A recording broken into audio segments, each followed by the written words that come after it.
Morning, अस्सलाम वालेकुम। सुबह के आपको कहेंगे खुशामदीद। मेरे साथ है मोहम्मद शुएब, मेरे साथ है सबीन फारूक। Good morning. नई एनर्जी के साथ इस हफ्ते का करते हैं आगाज और आज सबसे पहले हम बात करेंगे आज़मीन हज की खुशखबरी से कि आज से बैंक हज दरखास्तों की वसूली का आगाज़ कर रहे हैं। इस सरकारी स्कीम के तहत हज दरखास्तों की जो वसूली है वो आज से लेकर 12 दिसंबर तक जारी रहेगी और आइंदा बरस तकरीबन 89,605 पाकिस्तानी सरकारी स्कीम के तहत फरीज़ा हज अदा कर पाएंगे। और इस बार ये पहली बार होगा कि ख़वातीन महरम के बगैर हज अदा कर पाएंगी, ये उनको इजाज़त दी गई है। बिल्कुल जी, और ये फर्स्ट टाइम होने जा रहा है जिसपे बहुत सारी ख़वातीन जो कि डिपेंडेंट होती थी और वो नहीं जा पा रही होती थी।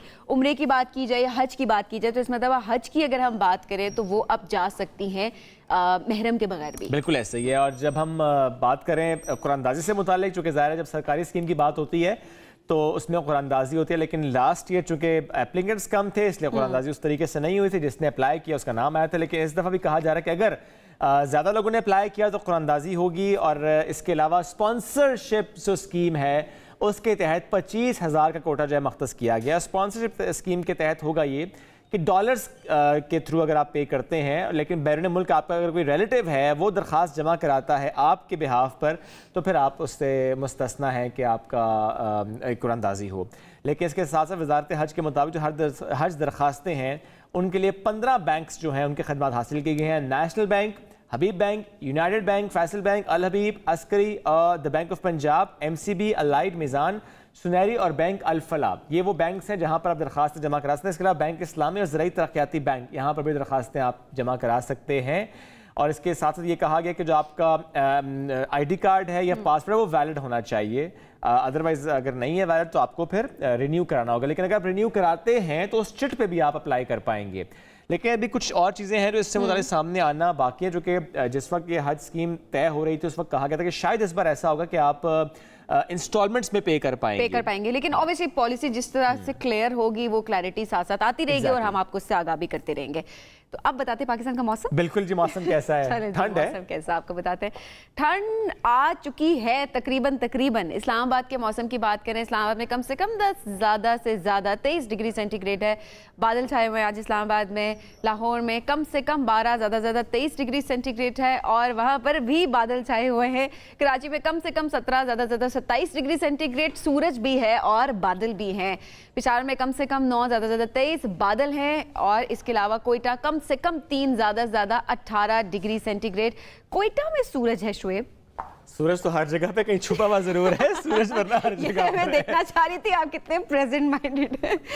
ये नाज़रीन ने मुझे फौरन कहा है। आपका इम्तिहान था तो मैंने आपसे ये सवाल किया कि अचानक शुएब क्या जवाब देंगे? मिस मैं पास हो गया हूँ। आप 8 मार्क्स, अभी 2 मार्क्स आगे चल के कोई सवाल करूंगी तो फिर ऐड होते ठीक है। इंशाल्लाह वो 2 नंबर भी हम पूरे ले लेंगे। ठीक है जी, कोई 2 नंबर ही नहीं करेंगे लेकिन 2 नंबर ले लेंगे। बढ़ते आगे जी। अब चूंकि मौसम की आपने बात की तो कल कराची में जो बादल बरसे, सर्दी की एंट्री हुई तो वहाँ पर मौसम जो है ना ठंडा ठार हो चुका है। वैसे कराची में ठंड बड़ी ही मुश्किल से आती है, 12 नवंबर में ठंड आ चुकी है वहाँ पर। हैदराबाद, नवाबशाह, ठट्ठा, थरपारकर यहाँ पर भी बारिश हुई है और महकमा मौसमियात ने कहा है कि सिंध में मज़ीद बारिश भी होगी। इसके अलावा अगर हम शुमाली बलोचिस्तान की बात करें तो वहाँ पर भी बारिश हुई। लेकिन ये जो मनाजिर आपको हम दिखा रहे हैं थरपारकर के हैं। थरवासी बड़ा खुश हैं क्योंकि ज़ाहिर है जब वहाँ पर बारिश होती है तो उसका बड़ा अच्छा इम्पैक्ट आता है। वैसे ही सुन के बड़ी खुशी हो रही है। मुझे तो ओले लग रहे थे सभी। नहीं, बारिश ही है, वो बुलबुले बन रहे थे। ये सफेद क्या है? बुलबुले।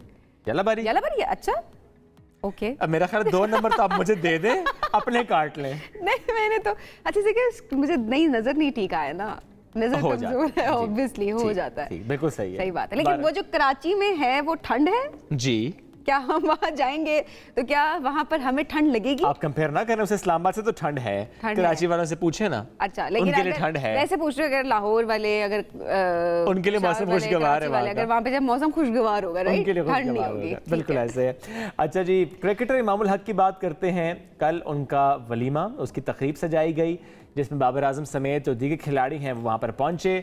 क्या ज़बरदस्त सेलिब्रेशन और क्या प्यारा सा फोटोशूट, माशाल्लाह दोनों बड़े प्यारे लग रहे हैं। अच्छा, इनकी वाइफ की अगर बात करें, इनकी ड्रेस जो है वो उरूसी लिबास उन्होंने पहना है। ज़ाहिर है उरूसी पहना तो बड़ी ही खूबसूरत किस्म की मतलब बड़े मजे के हम क्या मतलब जाहिर है रूसी लिबास पहनना था ना, और क्या उन्होंने कैजुअल ड्रेस में जाना था शादी पे। You never know. देखिए जैसे जैसे ट्रेंड स्वेप चेंज होते जा रहे हैं, हमने देखा ना कि मतलब जिसका जो दिल कर रहा है वो कर रहा है, विच इज फाइन। मतलब हर किसी की अपनी मर्जी होती है, but at the same time dress ठीक किया ना उस पिक्चर में, लेकिन पिक्चर खराब ना हो जाए, पिक्चर खराब ना हो जाए।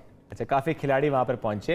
अच्छा, कवाली लाइट बड़ी इनकी फेमस हुई थी। yes. वो बड़े मजे से सारे वहाँ पर बैठे हुए थे खिलाड़ी, और वो क्रिकेटर्स हमारे एंजॉय कर रहे थे, तो भाई बड़े अच्छे तरीके से उन्होंने की, अच्छी बात है शादी। लेकिन वो एक सवाल अब सारे पूछ रहे हैं कि वो जो फोटोशूट चंद रोज पहले आया था, वो लाल मैरून से रंग में, अब वो क्या, वो जो HSY ने अपलोड किया था, अच्छा वहां से बड़ी कंफ्यूजन क्रिएट हुई, क्योंकि उन्होंने शायद वो सिर्फ फोटोशूट के लिए था या क्या था, we don't know obviously, but जब उन्होंने अपलोड किया तो हम सबको ये लगा कि शायद उनकी शादी हो गई है, और किसी को पता नहीं चला, जोड़ा है उसका ये शादी का जोड़ा है उसका शूट है, क्योंकि उसके ऊपर ऐसा कोई क्लैरिटी नहीं थी।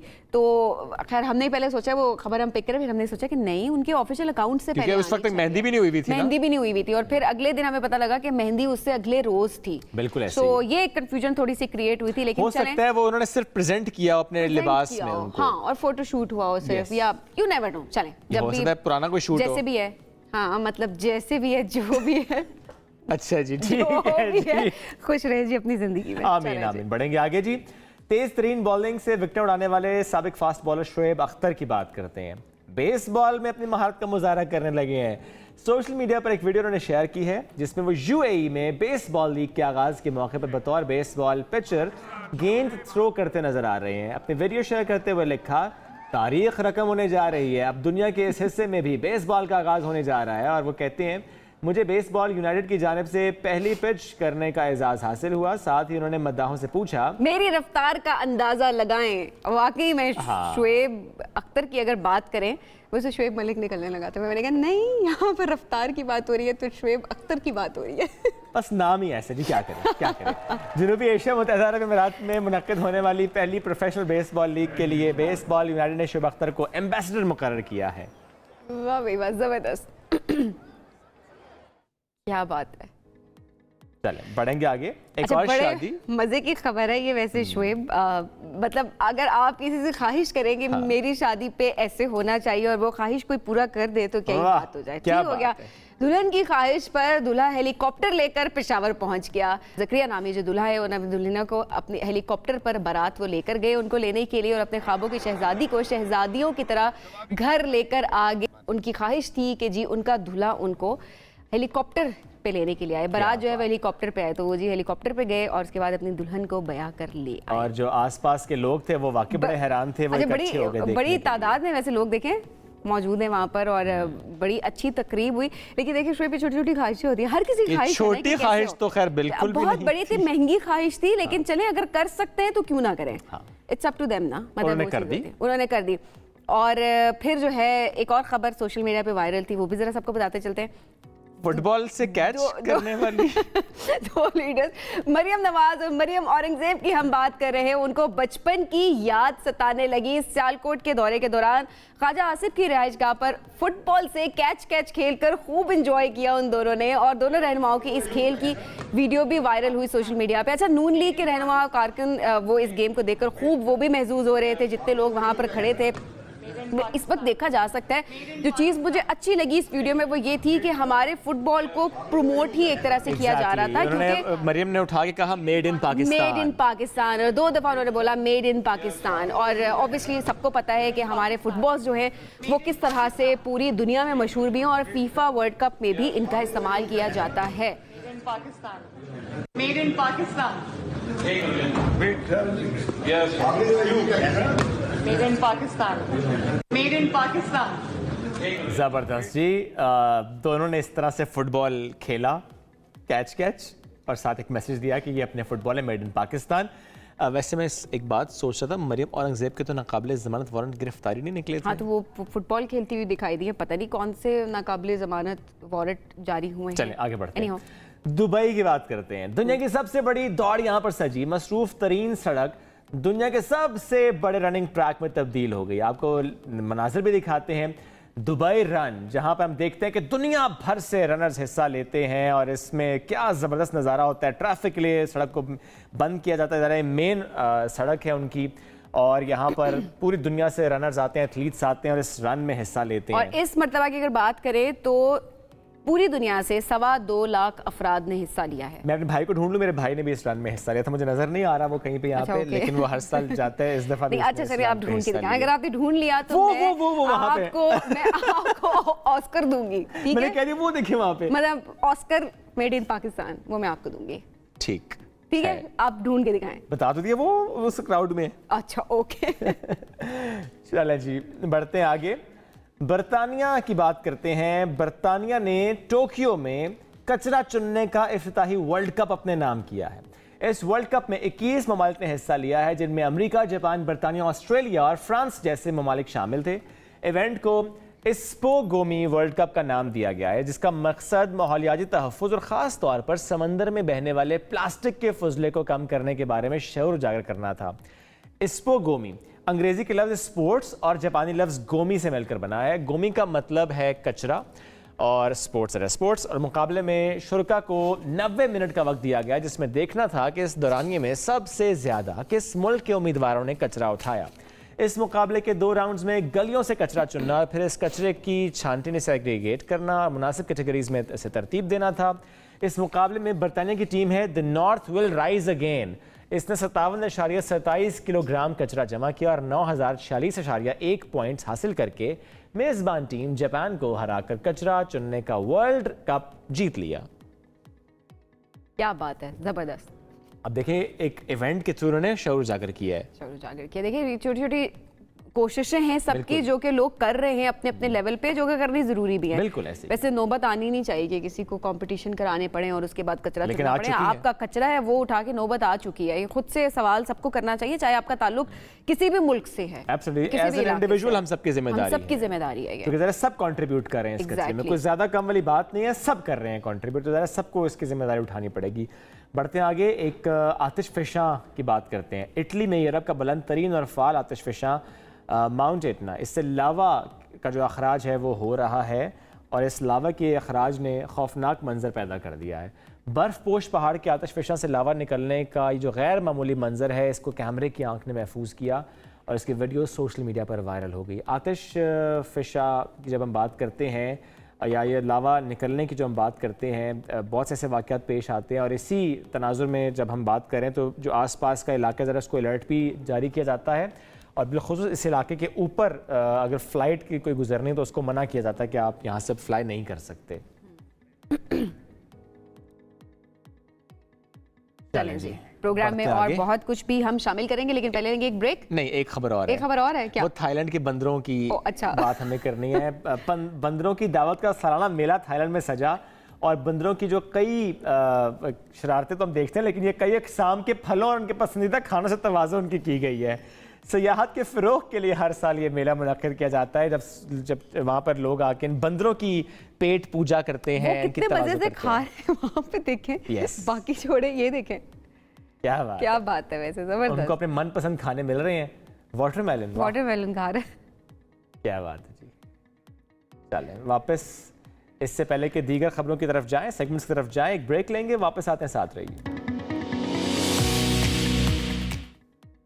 इस्तेकाम पाकिस्तान पार्टी पूरी तरह से इलेक्शन मोड में नजर आने लगी है। पार्टी सरबराह जहांगीर तरीन इंतखाबी जलसों में बड़े बड़े दावे करके आवाम को अपनी जानिब राग़िब करने की कोशिश कर रहे हैं, जबकि दूसरी तरफ वो मुल्क के मुख्तलिफ इलाकों से ताल्लुक रखने वाले इलेक्टेबल्स और बासर सियासी शख्सियात के साथ भी मुलाकातें कर रहे हैं और पार्टी का दायरा मुसलसल बढ़ता नजर आ रहा है। एजाज एक्टिव है फिलहाल कल भी शुएब वैसे इन्होंने किया है जलसा। बिल्कुल, कल जलसा के कामों की में, और उस जलसे से खिताब करते हुए उन्होंने एक दावा किया। तो कहते हैं कि हम जानते हैं कि मुल्क को ठीक करने का तरीका क्या है, और वो कहते हैं कि जब तक गुर्बत नहीं मिटेगी या जब तक गुर्बत नहीं मिटाई जाएगी, मुल्क आगे नहीं बढ़ेगा। एक बार फिर नादार कमज़ोर अफराद के लिए उन्होंने जो ऐलान किया है मुफ्त बिजली और मजदूर की बात करते हुए कहा कि कम से कम 50,000 रुपए तनख्वाह उनकी होनी चाहिए। बहुत से दावे और वादे एक बार फिर दोहराए गए हैं। तो इसी हवाले से जरा बात कर देते हैं। हमारे साथ इस वक्त इस्तेकाम पार्टी के सीनियर रहनुमा फयाजुल हसन चौहान साहब मौजूद हैं। चौहान साहब, बहुत शुक्रिया प्रोग्राम में हमें ज्वाइन करने के लिए। चौहान साहब, जहांगीर तरीन बलोचिस्तान में भी मुतहर्रिक हो गए और उन्होंने वहाँ तरीन कबाइल के रहनुमाओं से मुलाकातें भी की, जिन्होंने IPP में शमूलियत का ऐलान भी कर दिया था। मगर दूसरी जानिब अगर देखा जाए तो इलेक्टेबल्स नून लीग ले उड़ी है। ये रहनुमा पार्टी के सूबे में कोई कामयाबी ला सकेंगे जो अब शामिल हो रहे हैं? बिस्मिल्लाहिर्रहमानिर्रहीम। देखिए, बुनियादी तौर पे हम एक नई जमात है और पंजाब के अंदर, सिंध के अंदर हमें बेतहाशा इलेक्टेबल्स ज्वाइन कर रहे हैं, खुसूसन पंजाब में। तो अब चीफ पैटर्न जहांगीर तरीन साहब ने ये जो अटेम्प्ट किया है बलूचिस्तान के हवाले से, तो इंशाल्लाह इसका एक अच्छा इम्पैक्ट आएगा।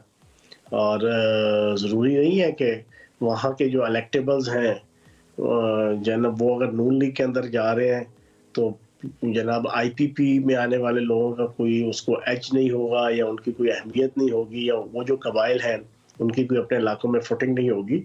इंशाल्लाह जब इलेक्शन का बिगल बचेगा तो ये मुख्तलिफ किस्म के कबाइल के जो जहांगीर तरीन साहब की स्ट्रगल की वजह से, कोशिश की वजह से इस्तेहकाम पाकिस्तान पार्टी में शामिल हो रहे हैं, वो इंशाल्लाह अच्छा।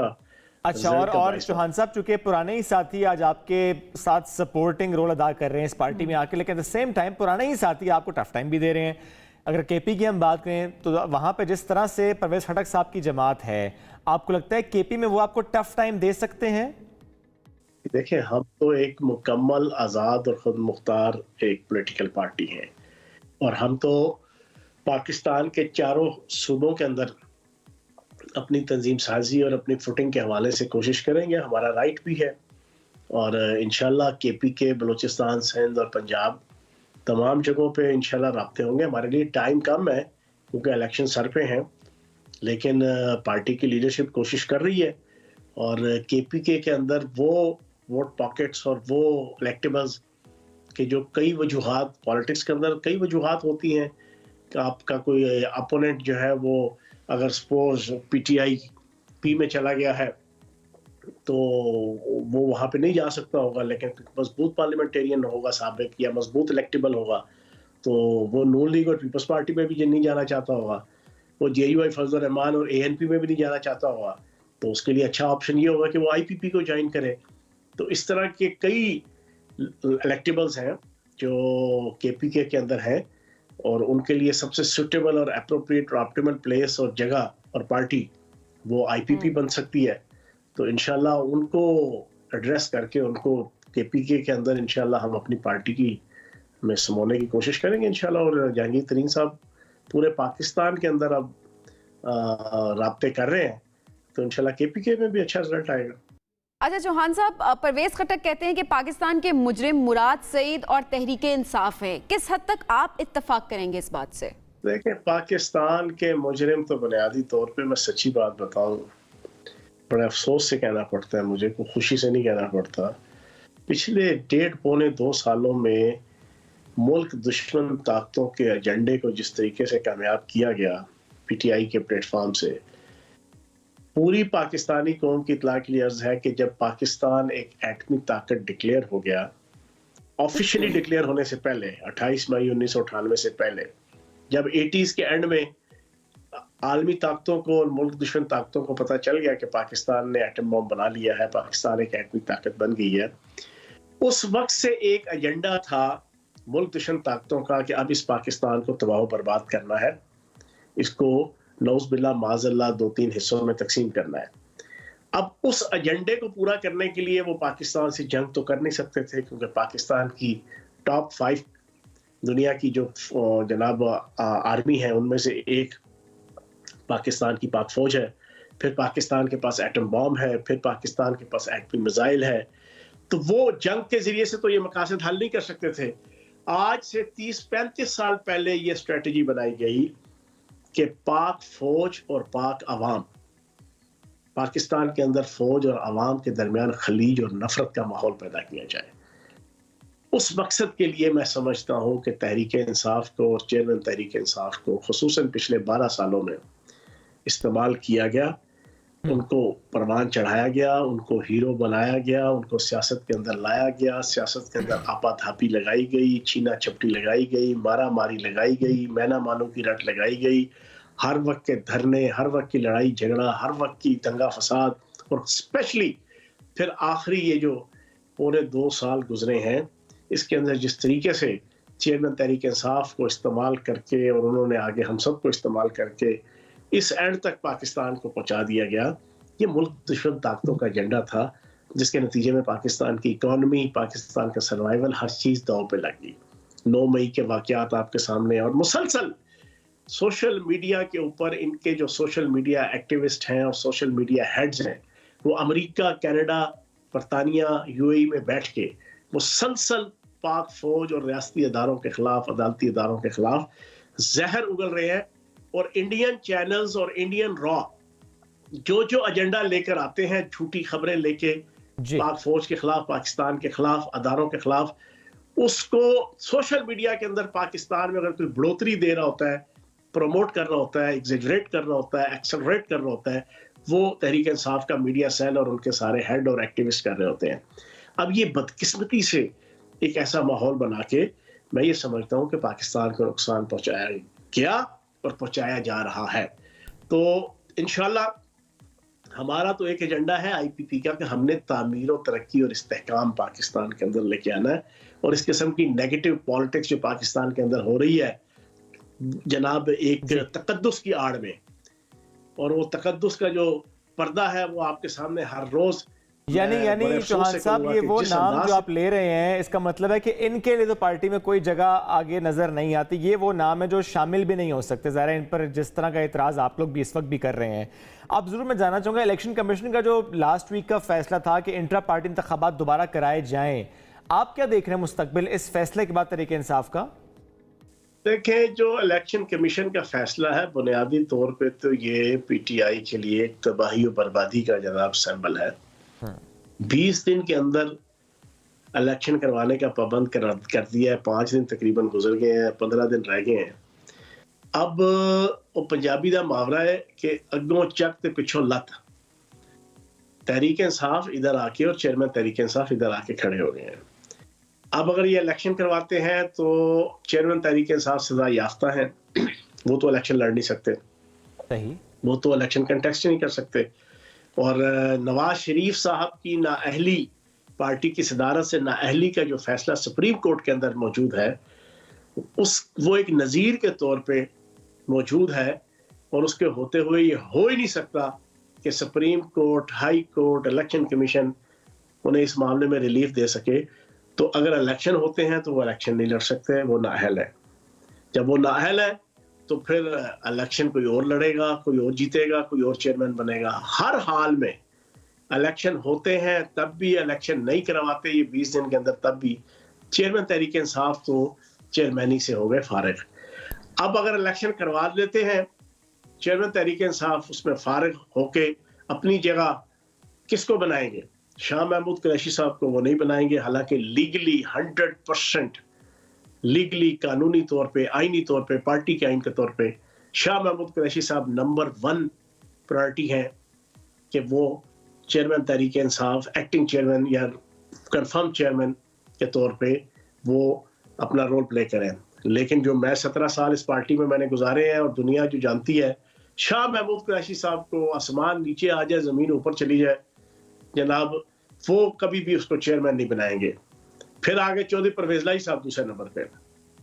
चौधरी परवेज लाई साहब को भी वो कतअन भी अपनी जगह चेयरमैन नहीं बनाएंगे। अब इनकी कोशिश होगी कि बुशरा बीबी, लेकिन बुशरा बीबी से इनके इख्तिलाफात सारी दुनिया को जान चुके हैं, समझ चुकी है कि इस वक्त सख्त इख्तिलाफात हैं। ये कोशिश करेंगे अलीमा खान साहिबा को अपनी जगह चेयरमैन तहरीक इंसाफ बनाने की।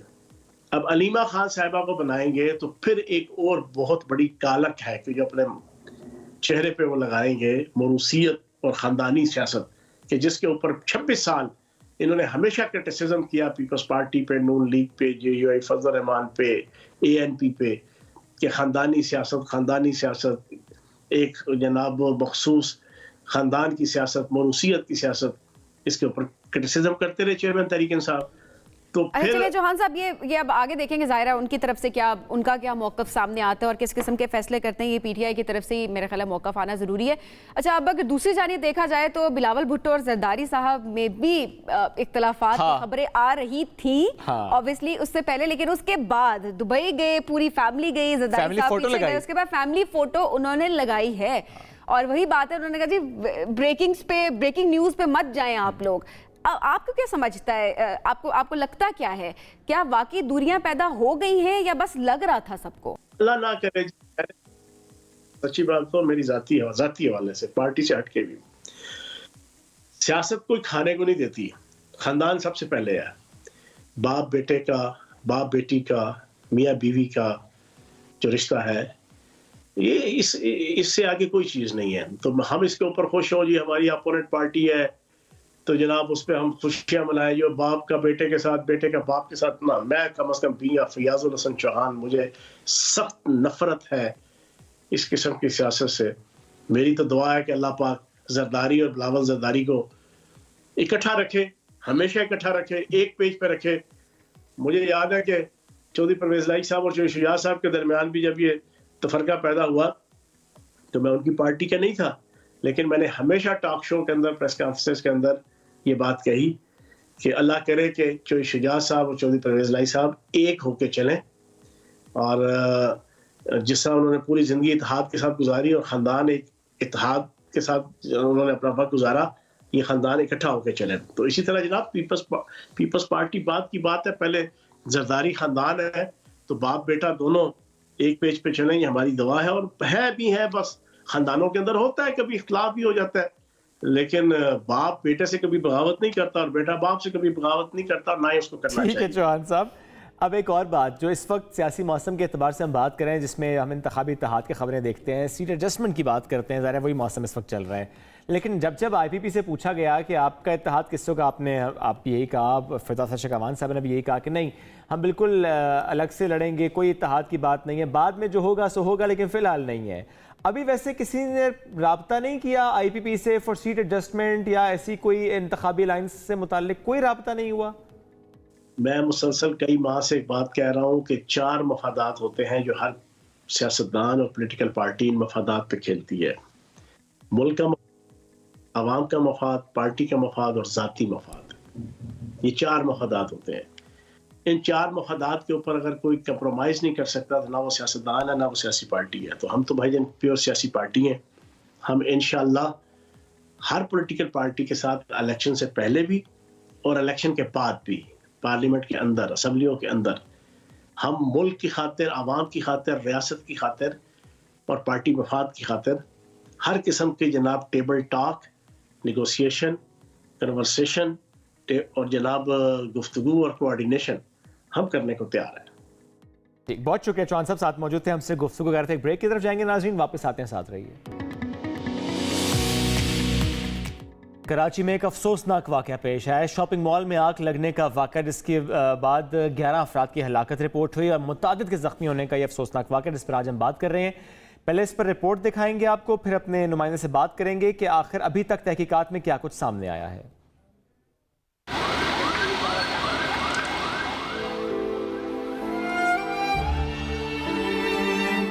कराची में एक और आग, 11 जिंदगियां निकल गईं।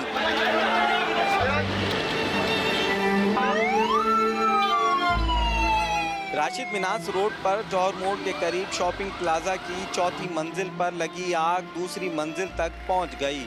इमारत में स्मोक डिटेक्टर, अलार्म और हंगामी अखराज का रास्ता नहीं है।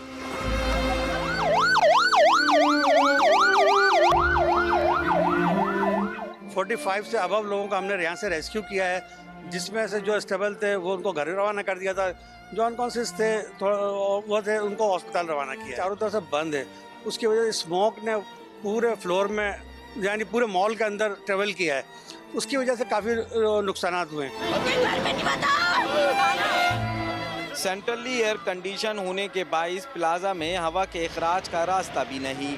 50 अफराद को रेस्क्यू किया गया। इब्तदाई रिपोर्ट के मुताबिक मुमकिना तौर पर आग शॉर्ट सर्किट के सबब लगी। कमिश्नर कराची सलीम राजपूत ने मुतासरा इमारत का दौरा किया। उनका कहना था इंक्वायरी कमेटी बनेगी जो इमारत में हंगामी रास्ता ना होने समेत दीगर जावियों से वाक़ये का जायजा लेगी। जो इनिशियल रिपोर्ट है, कुछ एग्जिट तो थे अवेलेबल, बट इसकी इंक्वायरी अभी फुल फ्लेज इंक्वायरी ऑर्डर की है चीफ मिनिस्टर साहब ने भी और चीफ सेक्रेटरी साहब ने भी, वो we are on to it. जैसे कूलिंग डाउन का पूरा प्रोसेस कंप्लीट होता है तो जो कंप्लीट डिटेल्स हैं वो I will share with you. Mayor Karachi Murtaza Wahab का कहना था आग बुझाना मेयर का काम नहीं, वो सबसे राब्ते में थे। इमारतें मंजूर नक्शे के मुताबिक नहीं बनती। ऐसे वाक़यात की इंक्वायरी रिपोर्ट्स पर अमल की ज़रूरत है। I've been up since morning. My team was here. I've been in touch with everyone. आग बुझाना मेयर का काम नहीं होता है, वो फायर स्टाफ का काम होता है। मैं यहाँ पर आया ना तो अभी खलबली मच गई है। आपके मीडिया वाले सारे आके खड़े हो गए, पुलिस आके खड़ी हो जाती है। उस टाइम पे अगर मेयर या कोई लीडर आके खड़ा होता है ना तो वो सिर्फ तस्वीर खींचने के लिए होती है, उससे काम नहीं होता। 9 लाशें जिना, 1 सिविल, 1 अब्बासी शहीद अस्पताल लाई गई। इंचार्ज शोबे हादसात जिना अस्पताल ने बताया कि जहाँ बाग अफराद की मौत दम घुटने और झुलसने की वजह से हुई। SBC हुक्काम भी वहाँ पहुँचे। उनका कहना था shopping mall Faisal cantonment board की हदूद में आता है। शॉपिंग मॉल का नक्शा सिंध बिल्डिंग कंट्रोल अथॉरिटी ने मंजूर नहीं किया। इसी हवाले से मजीद जानते हैं, कराची से हमारे नुमाइंदे मुनिस सिराज ने हमें ज्वाइन किया है।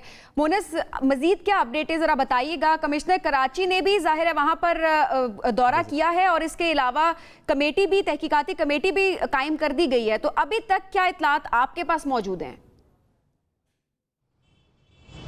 सबीन, ये अफसोसनाक वाक़या कराची में हफ्ते की अलग सुबह पेश आया था। सुबह सवेरे मेरे दाएं जानिब जो ये मॉल आपको नज़र आ रहा है मेरे पस मंज़र में, RJ मॉल, ये जौहर मोड़ पर वाक़ है और यहाँ पर सैकड़ों दुकानें हैं। इसके अलावा ऊपर जो है वो मुख्तलिफ दफातर बने हुए हैं, फूड कोर्ट बना हुआ है, सॉफ्टवेयर हाउसेज़ हैं। तो इस इमारत में जब आग लगी हफ्ते के रोज़ अलग सुबह, उसके बाद देखा यह गया कि चूँकि ये सेंट्रली एयर कंडीशन है, लिहाजा हवा के और धुएँ के अखराज के रास्ते नहीं हैं यहाँ पर। और सूरत हाल फिर कुछ ये हुई कि इस अफसोसनाक वाक़े में बल्कि सानहे में 11 अफराद लुक़मा अजल बन गए।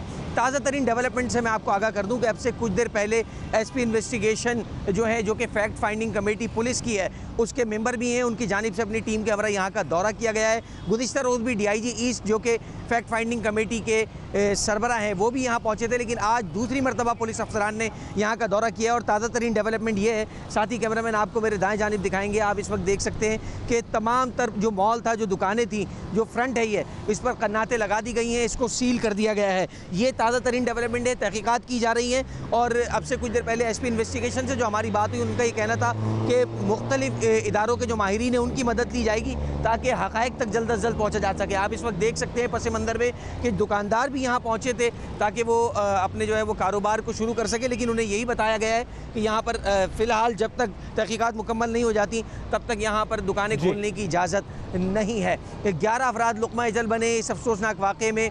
45 से ज़ायद अफराद को उस रोज़ रेस्क्यू किया गया था जब ये आग लगी थी। बताया जा रहा है कि तमाम तर इदारों की जो है वो मदद ली जाएगी, माहिरीन की मदद ली जाएगी और उन्हें इंक्वायरी रिपोर्ट का हिस्सा बनाया जाएगा और उसके बाद ही ज़िम्मेदारों का तयन होगा। इस इमारत का नक्शा सही था या गलत था, के इलेक्ट्रिक के कनेक्शन किस तरह से दिए गए, बिजली की जो वायरिंग थी वो किस तरह से की गई, ये तमाम तर चीज़ें जो है वो इंक्वायरी रिपोर्ट का हिस्सा बनाई जाएंगी। उनका ये भी कहना था SP इन्वेस्टिगेशन का, जब हमने उनसे सवाल किया कि अब क्या पुलिस ने जल्दबाजी नहीं कर दी मुकदमा दर्ज करने में, क्योंकि अमूमन होता ही है कि जब इस तरह के इंसिडेंट होते हैं तो पहले इंक्वायरी की जाती है, जिम्मेदारों का तयन किया जाता है और फिर उनके खिलाफ। ठीक है, बहुत शुक्रिया मोनिस, आपने अपडेट किया। ज़ाहिर सवाल जवाब तलब हैं, चूँकि जब ये कहा जाए कि इमारत मखदूश थी, फिर सवाल उठता है कि इदारे क्या कर रहे थे। जब ये कहा जाए कि इलेक्ट्रिक ने इनको कनेक्शंस इलीगल दिए थे, फिर सवाल उठता है वो कनेक्शन कैसे मिले थे। अगर फायर एग्जिट ना हो या इमरजेंसी एग्जिट ना हो तो फिर सवाल वाकई उठते हैं कि वहाँ पर आलात मौजूद क्यों नहीं थे, एग्जिट मौजूद क्यों नहीं था। मजीद बात भी करेंगे। Director rescue 1122 doctor Abid Sheikh Jalaluddin साहब भी हमारे साथ मौजूद। डॉक्टर साहब बहुत शुक्रिया, आपने वक्त दिया। डॉक्टर साहब, ज़ाहिर है 1122 का बड़ा अहम रोल है रेस्क्यू में, और जिस तरह से इस वाक़े के बाद भी हमने देखा कि 1122 का अमला वहाँ पर मौजूद था। आप लोगों के पास क्या इन्फॉर्मेशन इकट्ठी हुई इस सारे वाक़े से मुतालिक? पहले तो बहुत शुक्रिया जी मुझे अपने प्रोग्राम में लेने का, और ये एक बड़ा अनफॉर्चुनेट वाक़या था और मैं खुद भी वहाँ पर क्योंकि साइट पे अवेलेबल था और हमने ऑपरेशन को लीड किया। ये तकरीबन कोई 6:31 पे हमें सेंट्रल कमांड एंड कंट्रोल 1122 पे कॉल रिसीव हुई थी, और जैसे ही हमें कॉल रिसीव हुई तो इमीडिएटली विदिन 10 मिनट्स हमारे एम्बुलेंसेज ने वहाँ पर रेस्पॉन्ड किया, और उसके बाद हमारे जो रेस्क्यूअर्स थे विदिन 15 मिनट्स हमारी फर्स्ट टीम जो है उन्होंने वहाँ पर रेस्पॉन्स दिया था। और जैसे ही हमने वहाँ पर रेस्पॉन्स दिया तो वहाँ पर ऑलरेडी KMC का अमला काम कर रहा था, फायर फाइटिंग का जो अमल था वो स्टार्ट हो चुका था।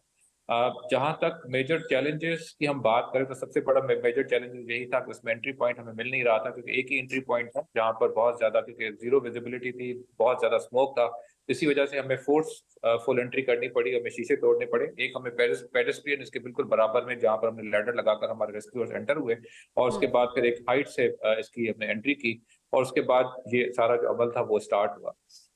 जो जहाँ तक, क्योंकि काफ़ी क्वेश्चंस हो रहे हैं, क्योंकि अभी इन्वेस्टिगेशन चल रही है, और इन्वेस्टिगेशन के बाद बहुत सारी चीज़ें खुल के सामने आएंगी कि यहाँ पर एग्जिट की जो जगह थी या इवैक्यूएशन की जगह हम जहाँ गए हमें नज़र नहीं आई, क्योंकि हमें उन्हीं सीढ़ियों से विक्टिम्स को बाहर निकाल, जो बड़ी से बड़ी दुश्वारी थी वो यही थी कि विक्टिम्स को निकालना था, और हमें उन्हीं सीढ़ियों से निकालना पड़ा जो ऑलरेडी एक जो अवेलेबल थी। अब जहाँ तक फायर फाइटिंग सिस्टम के निज़ाम की बात करें तो फायर फाइटिंग का सिस्टम भी हमें नज़र नहीं आया वहाँ पर, और अगर था तो एज सच उस वक्त हमें अवेलेबल नजर नहीं आया, और वो क्योंकि इन्वेस्टिगेशन में चीजें बाहर आ जाएंगी। और अगर फायर फाइटिंग का निजाम था तो क्या वो लोग उस पर ट्रेन थे या नहीं थे, और इवैक्यूएशन की कोई जगह थी तो वहां से वो लोग बाहर क्यों नहीं निकल सके, क्योंकि मोस्टली जो इस वक्त अमवात हुई हैं वो सफोकेशन की वजह से हुई हैं, स्मोक की वजह से हुई हैं, और उन लोगों को वहां से जगह नहीं मिली, वो बाहर निकल सकते। और इसके अलावा डॉक्टर आबिद, जख्मी भी हैं कुछ लोग, ज़रा तादाद भी कंफर्म कर दीजिएगा, क्योंकि अब तक खबरों में 5 अफराद कहा जा रहा है कि वो जख्मी है, उनकी हालत कैसी है, आप ये भी बताइएगा प्लीज़। देखें, मैं आपको इंसिडेंट, जिस दिन इंसिडेंट हुआ था उस दिन 11 अमवात हुई थी, और तकरीबन 22 के करीब ऐसे लोग थे जिनको वहां से जो इंजर्ड थे जिनको शिफ्ट किया गया था, और ओवरऑल 45 से 50 लोग थे जिनको वहां से इवैक्यूएट किया गया। अच्छा। उसके बाद जो हॉस्पिटल से इत्तलात आई थी, जिन जिन हॉस्पिटल्स में इनको शिफ्ट किया गया था वहां से काफी लोगों को डिस्चार्ज किया गया। अभी 4 से 5 अभी भी जो है वहां पर जो ज़ेरे इलाज है लोग, और उसकी इंफॉर्मेशन जैसे ही हमारे पास मिलेगी इंशाल्लाह आपके साथ एक्चुअल शेयर कर लेंगे। ठीक, बहुत शुक्रिया। डॉक्टर आबिद साहब साथ मौजूद से गुफ्तगू कर रहे थे। हम कराची में अफसोसनाक जो वाक़या पेश आया उसकी बात कर रहे थे। इससे वक्तन फ़क्तन मज़ीद अपडेट भी आपको करते रहेंगे, क्योंकि ज़्यादा तहकीकात अभी होंगी, फिर एग्जैक्टली सिचुएशन सामने आएगी कि आया क्या वजह थी, ज़िम्मेदार कौन है इस आग का, इस सानहे का। ब्रेक लेंगे, वापस आएंगे, साथ रहिए। पंजाब हुकूमत खाने पीने की गैर हलाल इम्पोर्टेड मसनूआत और गैर गज़ाई अशिया के खिलाफ हरकत में आ गई। सूबाई वज़ीर लाइफ स्टॉक इब्राहिम हसन मुराद ने हिदायत दी है कि हलाल अशिया के बारे में आगाही फैलाई जाए, और जो भी गैर हलाल मसनूआत हैं उनकी रोकथाम यकीनी बनाई जाए। इसी पर बात कर लेंगे। सूबाई वज़ीर इब्राहिम हसन मुराद साहब साथ मौजूद हैं। इब्राहिम साहब, बहुत शुक्रिया, आपने वक्त दिया। ये फैसला क्यों लिया गया? क्या बहुत सी ऐसी मसनूआत मौजूद थी मार्केट में जो कि हलाल नहीं थी? जी देखें, एक पंजाब के अंदर एजेंसी है जिसका नाम है पंजाब हलाल डेवलपमेंट एजेंसी, और ये जो एजेंसी है ये एक एक्ट के तहत फॉर्म हुई थी, और इस एक्ट के तहत इस एजेंसी को एम्पावर किया गया था कि सूबे के अंदर कोई भी प्रोडक्ट हो, कोई भी फूड आइटम हो जो कि हलाल नहीं है और जिसके पास हलाल की सर्टिफिकेशन नहीं है, उसको बैन किया जाए। तो उसके तहत हमने उसको ज़रा रिवाइव किया है, और जितनी समझे कि हमारे फूड अथॉरिटी के जो ऑफिसर्स थे, इंस्पेक्टर्स थे, उनको हमने एडिशनल चार्ज दी है, और हम अब एक मैस लेवल के क्रैकडाउन पे जा रहे हैं कि कोई भी खाने की अशिया है, आप कोई चॉकलेट खाते हैं, आइसक्रीम खाते हैं, किसी भी जगह कोई पैकेज फूड खाते हैं, और उसके ऊपर अगर हलाल सर्टिफिकेशन ही नहीं है, और इसमें फूड के खाने के आइटम्स के साथ साथ इवन मेकअप के आइटम्स हैं, समझ ही नहीं आई कि ये फैसला एक्चुअली लिया क्यों गया। इब्राहिम साहब, फैसला क्यों लिया गया? ये क्या कोई सर्वे किया गया, उसमें पता चला गया कि हाँ इतने जो हलाल आइटम्स वहां पर मौजूद नहीं हैं या गैर हलाल आइटम्स मौजूद हैं मार्केट में, क्या किसी सर्वे की बुनियाद पे ये फैसला किया गया है? जी, हमें बेसिकली रिपोर्ट हुआ कि कुछ ऐसे इंपोर्टेड आइटम्स हैं जो कि लाहौर के पॉश इलाकों में इस्तेमाल हो रहे हैं, और बड़े बड़े शहरों में वो उनकी बड़ी वाइड उनकी पॉपुलैरिटी है, और वो हलाल है ही नहीं। तो हमने फिर ये जो हलाल डेवलपमेंट एजेंसी है जो कि मेरे अंडर आती है, हमने इसको एक्टिव किया, रिवाइव किया, और किसी भी आइटम के पास आइटम के ऊपर अगर हलाल लोगो नहीं होगा और हलाल सर्टिफिकेशन नहीं होगी गवर्नमेंट ऑफ पंजाब की, तो उसको जो है सीज कर लिया जाएगा, डिटेन कर लिया जाएगा, और जो उसके मैन्युफैक्चरर्स होंगे उनको 3 साल तक कैद हो सकती है और तकरीबन 10 लाख रुपए। और इब्राहिम साहब, ये सिर्फ मामला इंपोर्टेड आइटम्स का है? ये लोकल आइटम्स का भी है। आप पाकिस्तान के अंदर, पंजाब के अंदर कोई भी चीज़ बेचना चाहते हैं, वो फूड आइटम है, वो कोई और प्रोडक्ट है, अगर उसके ऊपर उसमें लाइसेंस आपके पास नहीं है उसका लाइसेंस, तो आपकी आइटम इलीगल है। कौन कौन से ऐसे प्रोडक्ट्स थे जो कि हलाल नहीं थे, जो आपने सर्वे में चीज़ें सामने लेकर आए हैं? देखें, इसमें चॉकलेट्स हैं, कैंडीज हैं, जेलीज, तो मेरी जहाँ तक इंफॉर्मेशन अभी तक मिली है कि तकरीबन 50-60% जेलीज हलाल नहीं है, अच्छा। और ये इंपोर्ट थाईलैंड से और किन किन मुल्कों से, और हमारे बच्चे जो है वो खा रहे हैं। और इसीलिए ये बहुत ही जो है ना, मतलब एक तशवीशनाक सिचुएशन थी, और हमने फौरी इस पे एक हफ्ते का ये इसमें हमने प्लान किया, और अगले हफ्ते से ये इस पे एक मैस लेवल का क्रैकडाउन होगा। और आप इससे अंदाजा लगाएं कि इसमें 10 लाख मिनिमम इसका जुर्माना है और 3 साल तक कैद होगी। अच्छा, और ज़ाहिर है अब ये तो एक मामला है कि आपने इस पर नोटिस भी लिया, आप लोग कर रहे हैं। जेलिस का आपने जिक्र किया है कि 60% जो जेलिस मार्केट में थी वो हलाल नहीं थी। अब इसके बाद क्रैकडाउन किया जाएगा, जुर्माने किए जाएंगे? जी, हमारे जो ऑलरेडी जो ये फूड इंस्पेक्टर्स हैं हलाल फूड अथॉरिटी के, वो फील्ड के अंदर हैं, वो पूरा मार्केट सर्वे कर रहे हैं। हमने जो मैन्युफैक्चरर्स हैं जो प्रोडक्ट्स बनाते हैं, और जो फूड आउटलेट्स भी हैं जो कि पैकेज्ड फूड्स प्रोडक्ट्स बनाती हैं, उनको हमने एक वार्निंग दे दी है, और हमने उनसे कहा है कि आप आके जो है हमसे सर्टिफिकेशन लें।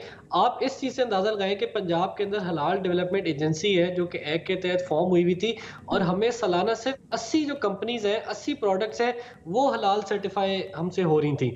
उसके अलावा कोई प्रोडक्ट पूरे सूबे के अंदर हलाल सर्टिफाई हो ही अब नहीं। मैंडेटरी किया गया है कि सब जो है वो सर्टिफिकेट लें। अच्छा इब्राहिम साहब, ये तो एक मामला हो गया। अब जो भी वो सर्टिफिकेशन ले ही नहीं रहे थे, तो इसलिए हम अपने इन्फोर्समेंट स्ट्रॉन्ग कर रहे हैं, और ये आवाम के लिए बेहतर है। हम सब मुसलमान हैं, और हम अगर हलाल चीजें कंज्यूम ही ना करें तो ऑब्वियसली एक ये मिसलीडिंग भी है हमारे लिए, एक ये समझे चीटिंग भी है on the part of manufacturers कि वो शॉर्टकट। ठीक है, ये पॉइंट आ गया इब्राहिम साहब। एक मामले और भी है जिस पर मैं आपको कमेंट लेना चाह रहा हूँ, चूँकि पिछले कई दिनों से हम देख रहे हैं कि कम उम्र जो ड्राइवर्स हैं उनके खिलाफ बड़ा क्रैकडाउन हो रहा है, चूँकि आप वज़ीर ट्रांसपोर्ट भी हैं।